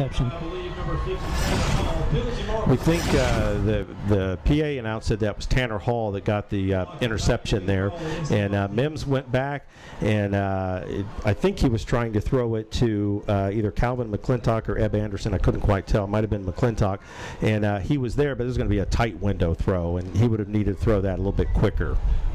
Definitely just held on to it maybe a little too long, but we go to the pass play again, and you gotta like the play call, the creativity. Yes, we had a negative play there, but by the fact we've thrown the ball several times, that's opened up our running game, and we've had some positive pass plays, so we got to keep going to that. 10 yards to go. So Opp not being called for illegal motion, and despite a guy running free, gets the ball over the middle for a big gain and breaking 3 tackles, breaking 4 tackles, taking the ball all the way up from the 15 to the 50, and Opp in business once again. Yeah, a guy getting loose across the middle, just running free, as you said. Nice throw there by the quarterback to get it to him, and they're making big things happen. Just taking up chunks of yardage at a time, not what we wanted to see. We've got an injured player coming off the field. That was Day Stoudemire, who's had I don't want to say a career game because we don't follow Opp, but he's had a big game tonight and had 120 yards receiving in the first half, and he's coming up on 200 yards tonight on 4 receptions. Yeah, having a huge night. Whether it's career or not, it's a big night even for anybody. So Our coaches call a timeout here. I think it's a good timeout. You know, obviously you want to save them as best you can, but right here, after that turnover we just had and after the big play, our guys are gassed. We have so many that are playing both ways, as we talk about often, but a good time to try to settle down here, regroup, and get a defensive stop and, you know, see what happens in the fourth quarter. So even though that was a 35-yard gain, maybe 36-yard gain, they still have the ball at the 49-yard line. So it's not like they're knocking on the door. So Providence has some opportunities here to stop them. It's 27-12, Opp leading. Both teams getting a touchdown here in the second half. There's 36 seconds to go in the third quarter, and the Providence defense, you know, like we said tonight, has not played bad as a whole. It's, you know, you look at the 27 points and you think they might. They've just given up chunk plays. After the timeout, Bobcats have a first down, 10 yards to go. Ball resting. So Jenny's going to go back to pass once again. Goes right over the middle, has a guy, but he drops it, I believe, and not able to get that. Well, what a good throw. I mean, that kid's got a great arm. That ball was zipped and hit the receiver right in the hands, right where you want the ball to be thrown, and he didn't bring it in. But you can't fault the quarterback on that one for sure. Yeah, the good news for Opp is he's a junior. The bad news for everyone else, he's a junior. So you can see more from him next year as well. Brings up second down, it'll be second. So second down and 10. Going to go to a very similar play. He goes over and throws it through the arms, and what looked like a promising drive has now got a little adversity to it. It's third down and 10. Something we didn't talk about on the last play, the 39 yards there to Stoudemire, is Davis moved and was going forward when the ball was snapped. They were a little out of disarray. I don't know how you don't call that. I don't know how you don't see that. It's right in front. But that could really change the complexion of this, because if you had similar play calling and it's back at the 10-yard line, now you're looking at third and 10 and third and 15 from the 10 is a lot different. Sure. Big third down stop on the line here for the Eagles. So we have three wide receivers to the left, one to the right. Davis in the backfield, and Jenny's going to go back and just go with a simple over-the-middle pass, see if he can break a tackle. Not able to break a tackle, but it's going to bring down a fourth down and 2. Very good open field tackle by number 10, Harrison Mims. There, we've seen that play over the middle and them catch it and turn it into big yardage. Fortunately there, we stopped him just short. Brings up this fourth down, as you said. Again, we need a big stop here. Need to get some pressure on the quarterback. It looks like fourth quarter. Okay, I'm sorry. We're running out of time here. Right. Well, there's a lot of action here in the third quarter. Both teams scoring. It is 27-12, but it feels a lot closer than that. We've got one quarter of action to go, and we'll bring you the fourth quarter on the Scenic Cable Sports Network.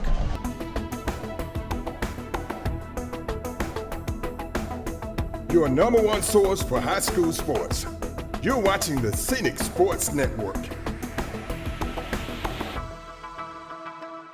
Lewis Smith Supply is dedicated to offering a vast collection of fixtures, faucets, and accessories for your kitchen and bath.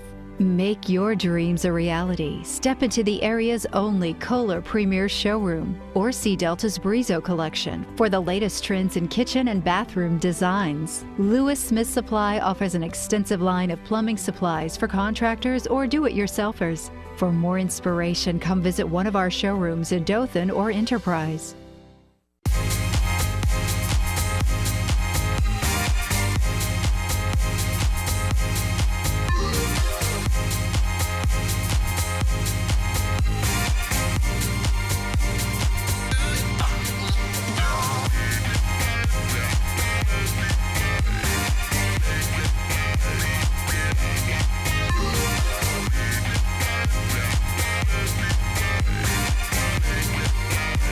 Opp and Providence. Mike Bridges alongside Corey Driggers here calling the game for you. And illegal motion there by Opp not being called for some reason. And it is a fourth down and 2 and a quick hitter over the middle. Takes the ball down to the 35. Corey, I have to be honest with you. How can a guy get in his stance, get back out of his stance? I have no idea. The only thing I could see there is the ref. I wasn't sure he'd blown the ball into play. He blew the whistle to put the ball into play officially. I think that was the saving grace for him. I'm not 100% certain, but I'm like you. Had a question about it for sure. Yeah, the thing to go back is he took a step back, but you know, neither here nor there. That is a first down for Opp, and it's a big first down for Opp, reeling just a little bit, hanging on to a 15-point lead that seems a little bit closer than it is. So get a first down, and Jennings is going to go over to the side. That ball's knocked down. A great play by Harrison Mims, and brings up a 2nd down and 10. Yeah, that play we've seen multiple times. Mims knew it was coming that time, was right in the place to knock it down. That was intended for number 10, Hayden Norris, for the Bobcats. And it's probably frustrating for him because it's the first time they've thrown the ball to him, and then it gets knocked down, and seeing the other guys getting a real opportunity here. So even though the clock is not running, Opp seems to be just a little bit more deliberate here, and not 100% sure why the play's coming in so late. But as they've gone all night, 4 wide receivers, 2 on either side, and Terry Davis in the backfield. And I've not really seen much of Terry Davis. And as soon as we say that, he breaks out here with a big run, getting the ball down to the 20-yard line. Not once again understanding why they don't call illegal motion. So put the ball down at the 21, the 15-yard run. Yeah, big hole there, and he broke through it quickly. We see the speed already in this game earlier, and number 5, Durden, coming from his safety position to make the touchdown saving tackle there.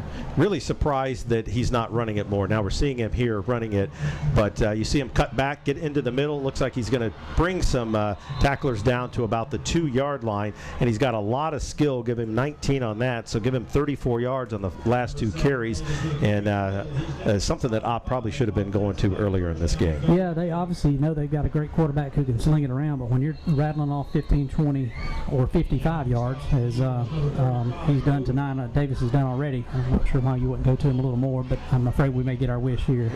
Absolutely. So he had a 55-yard run to start the game, and ended up with 54 at the half, and he's got 37 here in the second half on 3 carries. So looking at 100 yards and on just a handful of carries, and you would just think that Opp would be in a position where they would want the clock to run and just keep it going and limit the possession here. So the give is to Davis right up. They get a good push from the offensive line. He's able to get in for the quick touchdown, give him 3 yards and a touchdown. And it's going to be tough for Providence here on out. Yeah, our guys really looking gassed on that drive. First time I've really seen some significant signs of fatigue. And we have so many of those guys that are playing both ways. And, what can you say? I mean, hey, toughen up, suck it up, keep going. No, I mean, they're giving it everything they can, both sides of the ball. And it's wearing out. We mentioned that earlier in the game that has been happening to us. We've been making some mistakes when that happens. We give up some big plays, and that's just part of it, unfortunately. So the kick is up, and it is good, and so Opp bringing the lead now to 33-12, and judging by what we thought coming into the game, I think we would take a 33-34-12 score, kind of thinking how things would play out. And I think when the coaches go back and they look at the tape each week, they see opportunities that they're not able to take advantage of. That was a good one there. The interception killed all that momentum, and it's hard for the defense to come back after an interception like that sometimes to have the energy that you need. But the offense is showing much more signs of life. Definitely. I think one thing you mentioned there, it's hard for the defense to come back. Really and truly, the defense is the offense because there are so many of our guys on offense are flipping right over. So you have a deflating play when you throw an interception or have a turnover, and then you've got to flip sides, and then you're starting, so now it's my job to be aggressive and get a stop. That's hard to do mentally. Obviously physically as well, but even mentally it's hard to bounce back from that.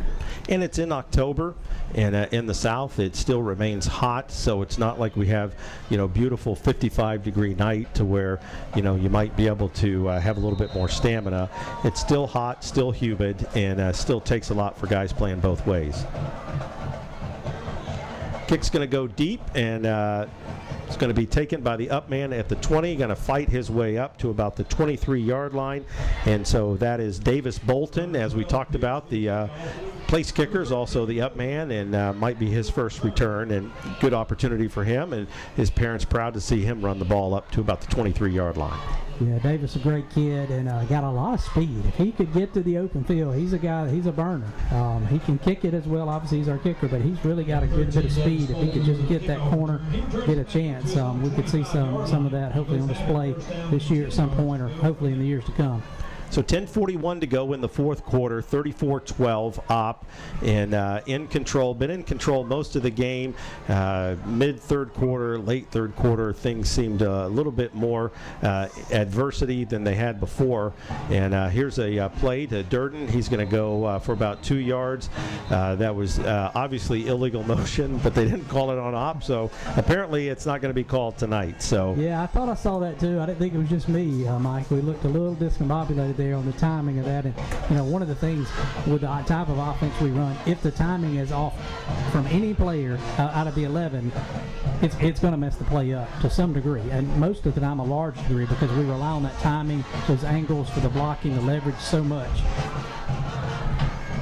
So we saw Durden's ability on his 22-yard touchdown to go in and cut the lead down to 27-12, and clock rolling here, the play clock under 10 seconds, and going to be a fake to Durden. Mim's going to take it straight up the middle and give him just about 2 yards, so that's going to bring up 3rd down and 8. Yeah, just not a lot there. Our offensive line not getting quite the push we were getting a drive or two ago. And Mims, you got to credit the kid. He keeps sticking his nose in there, running the football hard. But, he's got to be getting tired. And one thing that you notice in this game, if you're really watching it close, is Opp is really substituting a lot on defense and trying to keep it as fresh as they can. Providence just doesn't have as much player-wise to be able to do that. So spread out once again here, 3rd down and 8. Durden goes in motion. Mims back to pass, looking left all the way. He's got Durden on a wheel route. It looks like he caught the ball. He did. And last week, Corey, you weren't here, he made an unbelievable catch to where he contorted his body and knocked the ball over the top of himself and re-caught it for about a 15, 18-yard gain. That was an excellent catch right there. Give him a 1st down and keep him in business and give him 13 yards on that play. Really good job of coming back to that ball. It was a little underthrown, a little behind him, and a lot of the NFL and college quarterbacks make those throws on purpose. The comebackers. Well, I don't think Mims did it on purpose there, but it worked out well because Durden was so aggressive in coming back to that and made a nice grab for the 1st down. So Mims coming up close to 100 yards passing, and maybe the first time he's ever approached 100 yards passing, as you're seeing much more of it the last couple of weeks. He takes the snap, gives it to Durden, kind of fights his way through, and Opp continuing to clog up that middle. Yeah, that defensive line, those linebackers, so much penetration, not giving us an opportunity, not giving Durden an opportunity to get his feet moving really at all. As soon as he gets the ball, he's being hit. Providence staying committed to the run, so it'll be 2nd down and 10, and the clock running 34-12. And really the way that Providence offense is built, they don't have the big play ability. So at this point, I'd say just keep the clock running, try to stay in control of the ball, and just keep working your offense. Nothing like game experience.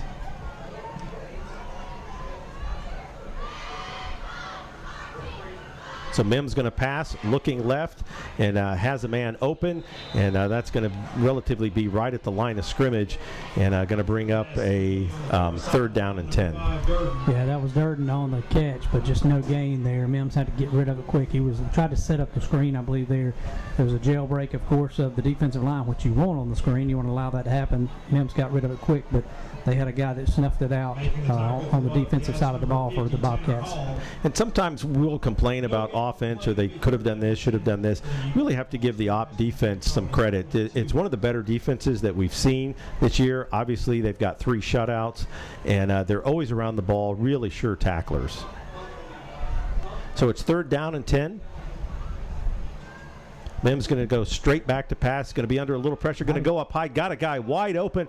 Not sure where the ball was when he turned around there. And an opportunity that just not able to take advantage of. Not sure if there was a miscommunication there. He was Calvin McClintock was wide open for a moment, and Calvin cut out. Mims threw the ball in. So I'm not sure what the play call was there. If Calvin just read the defender and tried to break off his route a different way, or Mims just made a bad throw. Not really sure what happened, but he definitely was wide open for a moment. Yeah, we haven't seen a lot of Providence receivers wide open like that, and just unfortunate that Mims couldn't catch up to him there. So it is 4th down and 10, play clock under 15, and Providence looks like they're going to go for it. At first I thought Opp was taking everybody off thinking it was a punt, but it is going to be 4th down and 10 with 6.5 minutes to go. And so Providence is going to call a timeout here. They want to talk about it. 4th down and 10, 6.5 to go. We'll take the timeout with them. Opp leading 34-12. You're watching the Scenic Cable Sports Network. 6:36 to go here at Providence Christian High School. Mike Bridges alongside Corey Driggers bringing you the end of the Opp Providence game. Opp leading 34-12. 4th down and 10 for Providence. Going to go with a pass, and Mims was tackled, and kind of an awkward tackle there as he tried to pass it, and we'll have to take a look at that. That was not a real traditional tackle that you would see kind of drug straight to the ground. Yeah, he immediately grabbed his right hip, and you could tell his leg kind of got caught up as he was being pulled down, and he looks like he's in a lot of pain. The offensive line immediately called for help for those to come out to see him. Coach Keith's out there. Katie Allen, who is our great trainer here at Providence, who does such a good job of taking care of our athletes, is out there, and I feel like we'll probably see Dr. Jonathan Jennings trotting out in just a second to take a look at him, but we certainly hope Mims is okay with it. Moving that knee and that hip around a little bit. Well, one thing we don't want to do is speculate, so why don't we take a timeout as they attend to Harrison Mims. Opp's going to take over at the Providence 30-yard line with 6:28 to go, leading 34-12. We'll have it for you when we come back. All right, back at Providence Christian High School, 6:28 to go, 34-12, Opp leading it, taking over after a failed 4th down by Providence. And the good news is Harrison Mims did walk off the field a little gingerly, but he was able to walk off under his own power. And one of the more odd things that we've seen tonight is offsides by Providence. Opp stood up and was looking over to the sideline, and Providence went over the line of scrimmage, and the far back judge threw the flag. So we could do a whole broadcast. Maybe Corey and I should do a podcast about those types of things.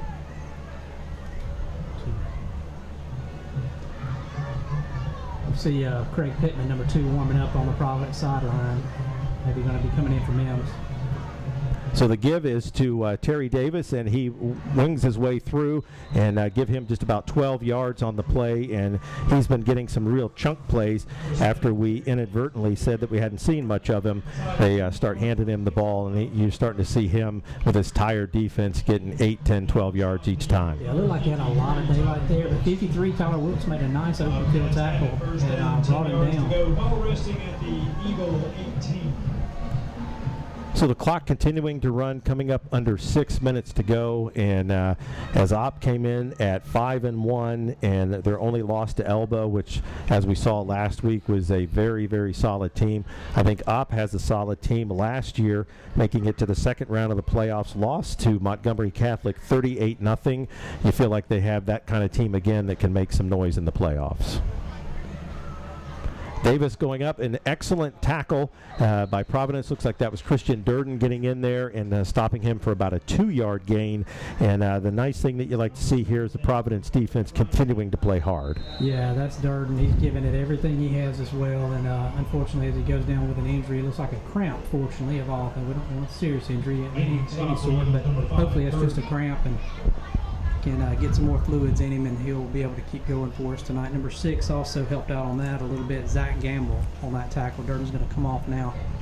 Yeah, seen a little bit more of Zach Gamble the last couple of weeks. Had some opportunities last week on some throws. You saw a little bit more of him in the game defensively as well.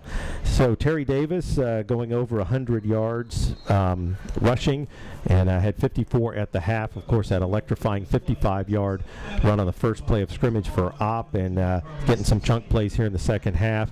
Probably on the Opp side, more importantly, just keeping the clock running. Yeah, that's what they want to do. I would assume. Of course, the play clock is ticking down in a hurry now. It's down to 4. They're not going to get this play off. And the play clock has run out. No reason to call a penalty on that. And there's a crossing route once again, and getting the ball. And looks like there's a real collision at the sticks. Looks like they're going to give him a touchdown. I'm just going to tell you, folks, that ball was snapped 3 seconds after the play clock was at 0. We looked right at it. But nevertheless, it is a touchdown for Opp, and that went to Jabari Hill, who we talked about earlier, had not had much of an opportunity and has played pretty well this season. 8 catches for 176 yards, a couple of touchdowns, got a 16-yard touchdown there. Yeah, I'm not going to show up in the statistics, but I believe that was number 23. I believe Ryland Banner. Is he back in for it? Is either that or Luke Mcclurkin. One of those two really hit him hard as he crossed the goal line. Again, great effort by our Eagles there, not giving up, still playing hard. So the point after is good, 41-12, and this is going to be one where people read in the newspaper, Opp won that with 41-12. For a while, it was a little bit more of a game. Right at the first it was, and then right there in the third quarter, it was a little bit more of a game. And Opp able to use their personnel just a little bit more. They've got a few more defensive players that they can kind of go in and out. We've talked about it all season. You know, Providence coming into this game 1-4, going to move to 1-5. A lot of players are young, and this is a team that in a year, 2 years, you're going to hear a lot more from. There's no question. The offensive line, defensive line, got some really young players there that are getting a lot of good experience and going to get tougher and tougher, learn their assignments better. And I think there definitely are good things to come for the Providence program. I don't know if we'll return to the glory days that we had 2 or 3 or 4 years ago anytime soon, but I think we're moving in the right direction because we started out young. This team is better than they were the first game of the year. You expect that, obviously, but with a team this young, you never know. You never know what you're going to get. They're getting the experience, they're getting the playing time, and some things are coming together. Offensively tonight, I've been very pleased. Been impressed with the offense tonight. We've done some things we haven't done as often, and we've done some things really well. Yeah, we got to clean some things up, but it looks a lot better tonight than it has. We think about those first 3 or 4 drives that we saw against Rehoboth. They were out of sorts. They weren't sure who was supposed to go where. You're not seeing that anymore. So it looks like we've got Davis gets to run it one more time, so give him 2 carries on it. Might be able to get a nice picture for Mom and Dad, and gets the ball up to the 27-yard line. Yeah, I believe we're going to see number 2, yes, quarterback Craig Pittman, the 8th grader, or 9th grader, I'm sorry. No, he's an 8th grader. Yeah, he played the last 3 series last week. Yeah, they've got him listed as a freshman on the roster here, but he actually is an 8th grader. But, again, the future of this program. Not trying to run off Mims just yet. He's got another year left as well, but Pittman is going to be a good quarterback for this program in the years to come. I don't want to belabor the point. I do want to bring it up one more time.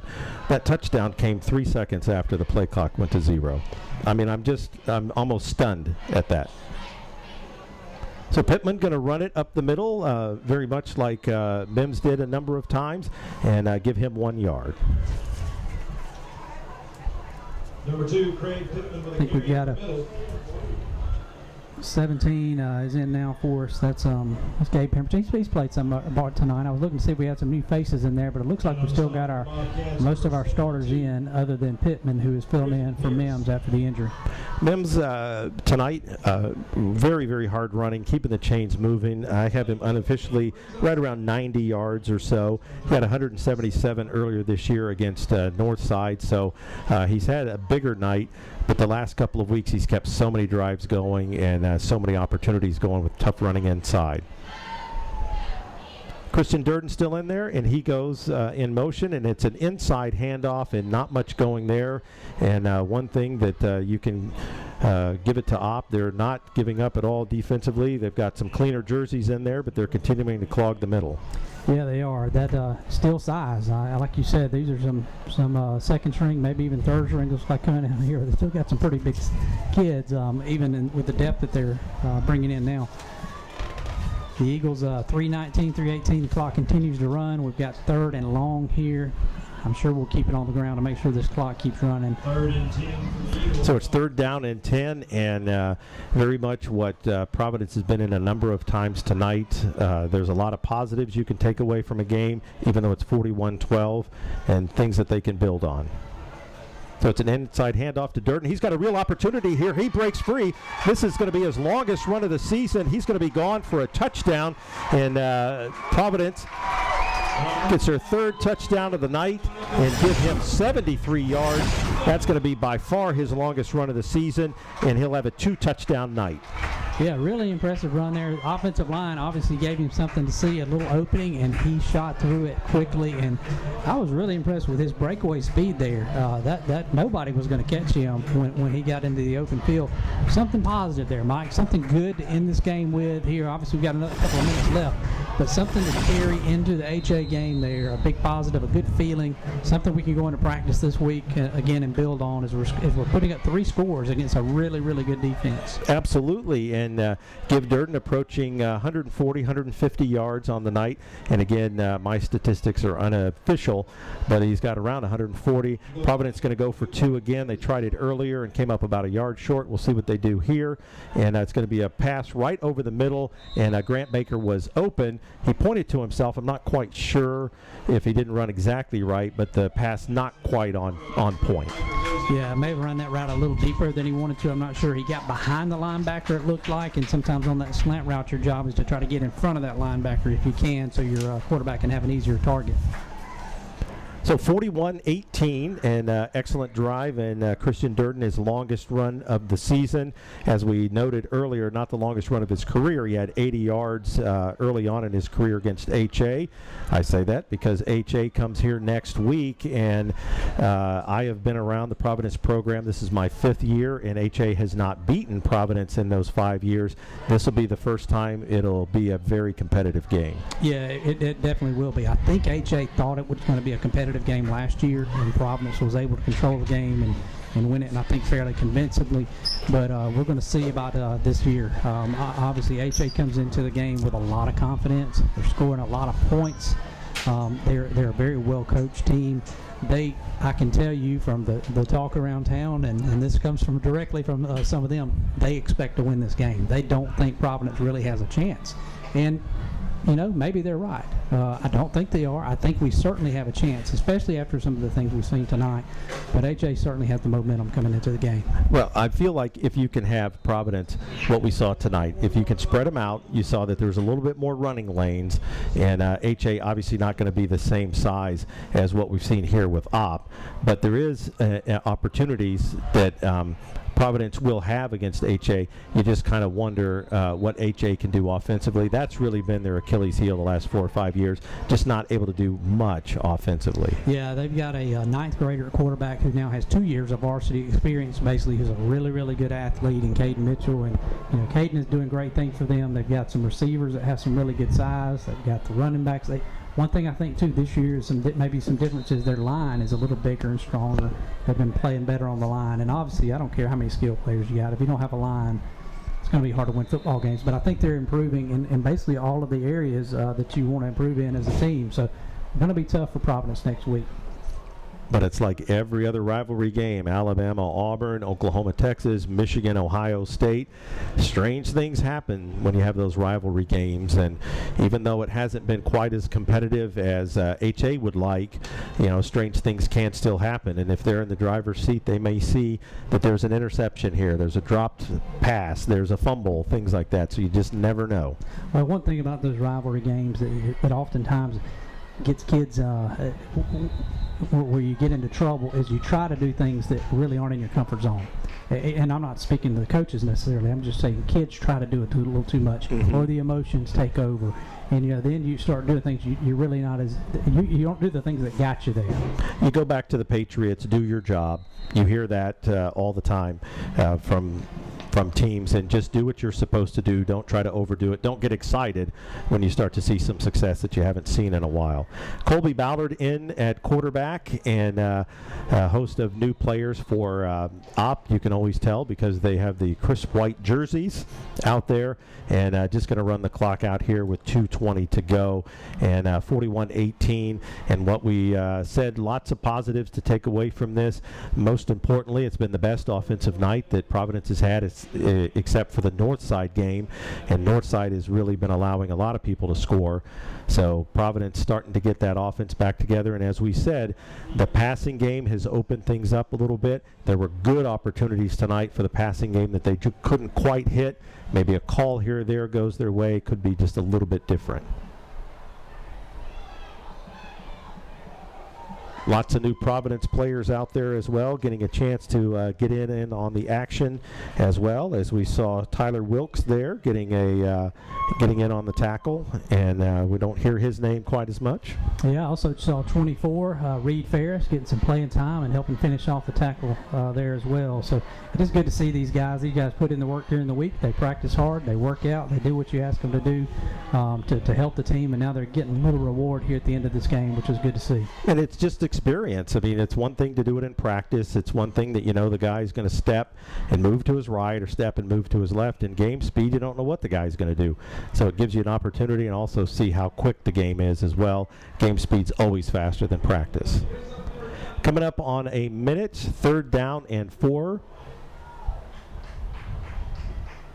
It's going to be a run play once again, and Providence strings it out. Not able to tackle him, but it looks like he does get the first down just barely and keeps the clock moving, and we'll probably see one more snap.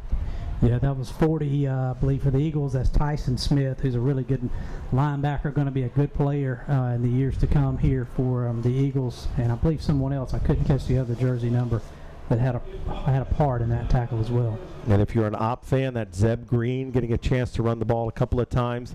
And for whatever reason, the play clock is not going, and the clock is going, and teams are walking off, and hasn't been they're not going to show this tape at the old referee academy.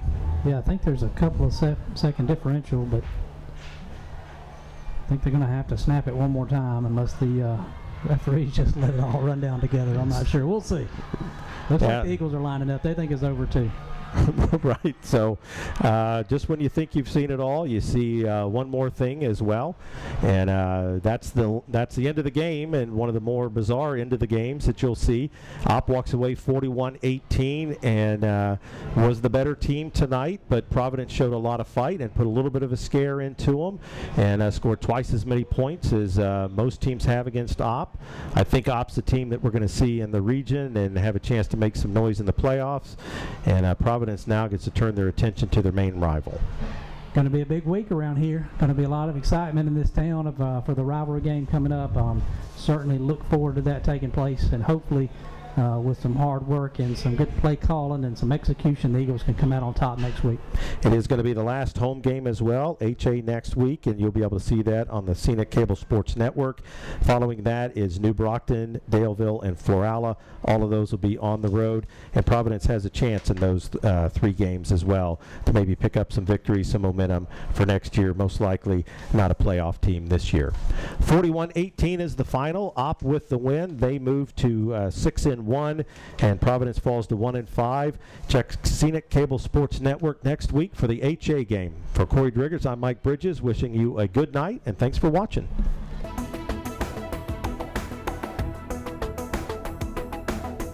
Your #1 source for high school sports. You're watching the Scenic Sports Network.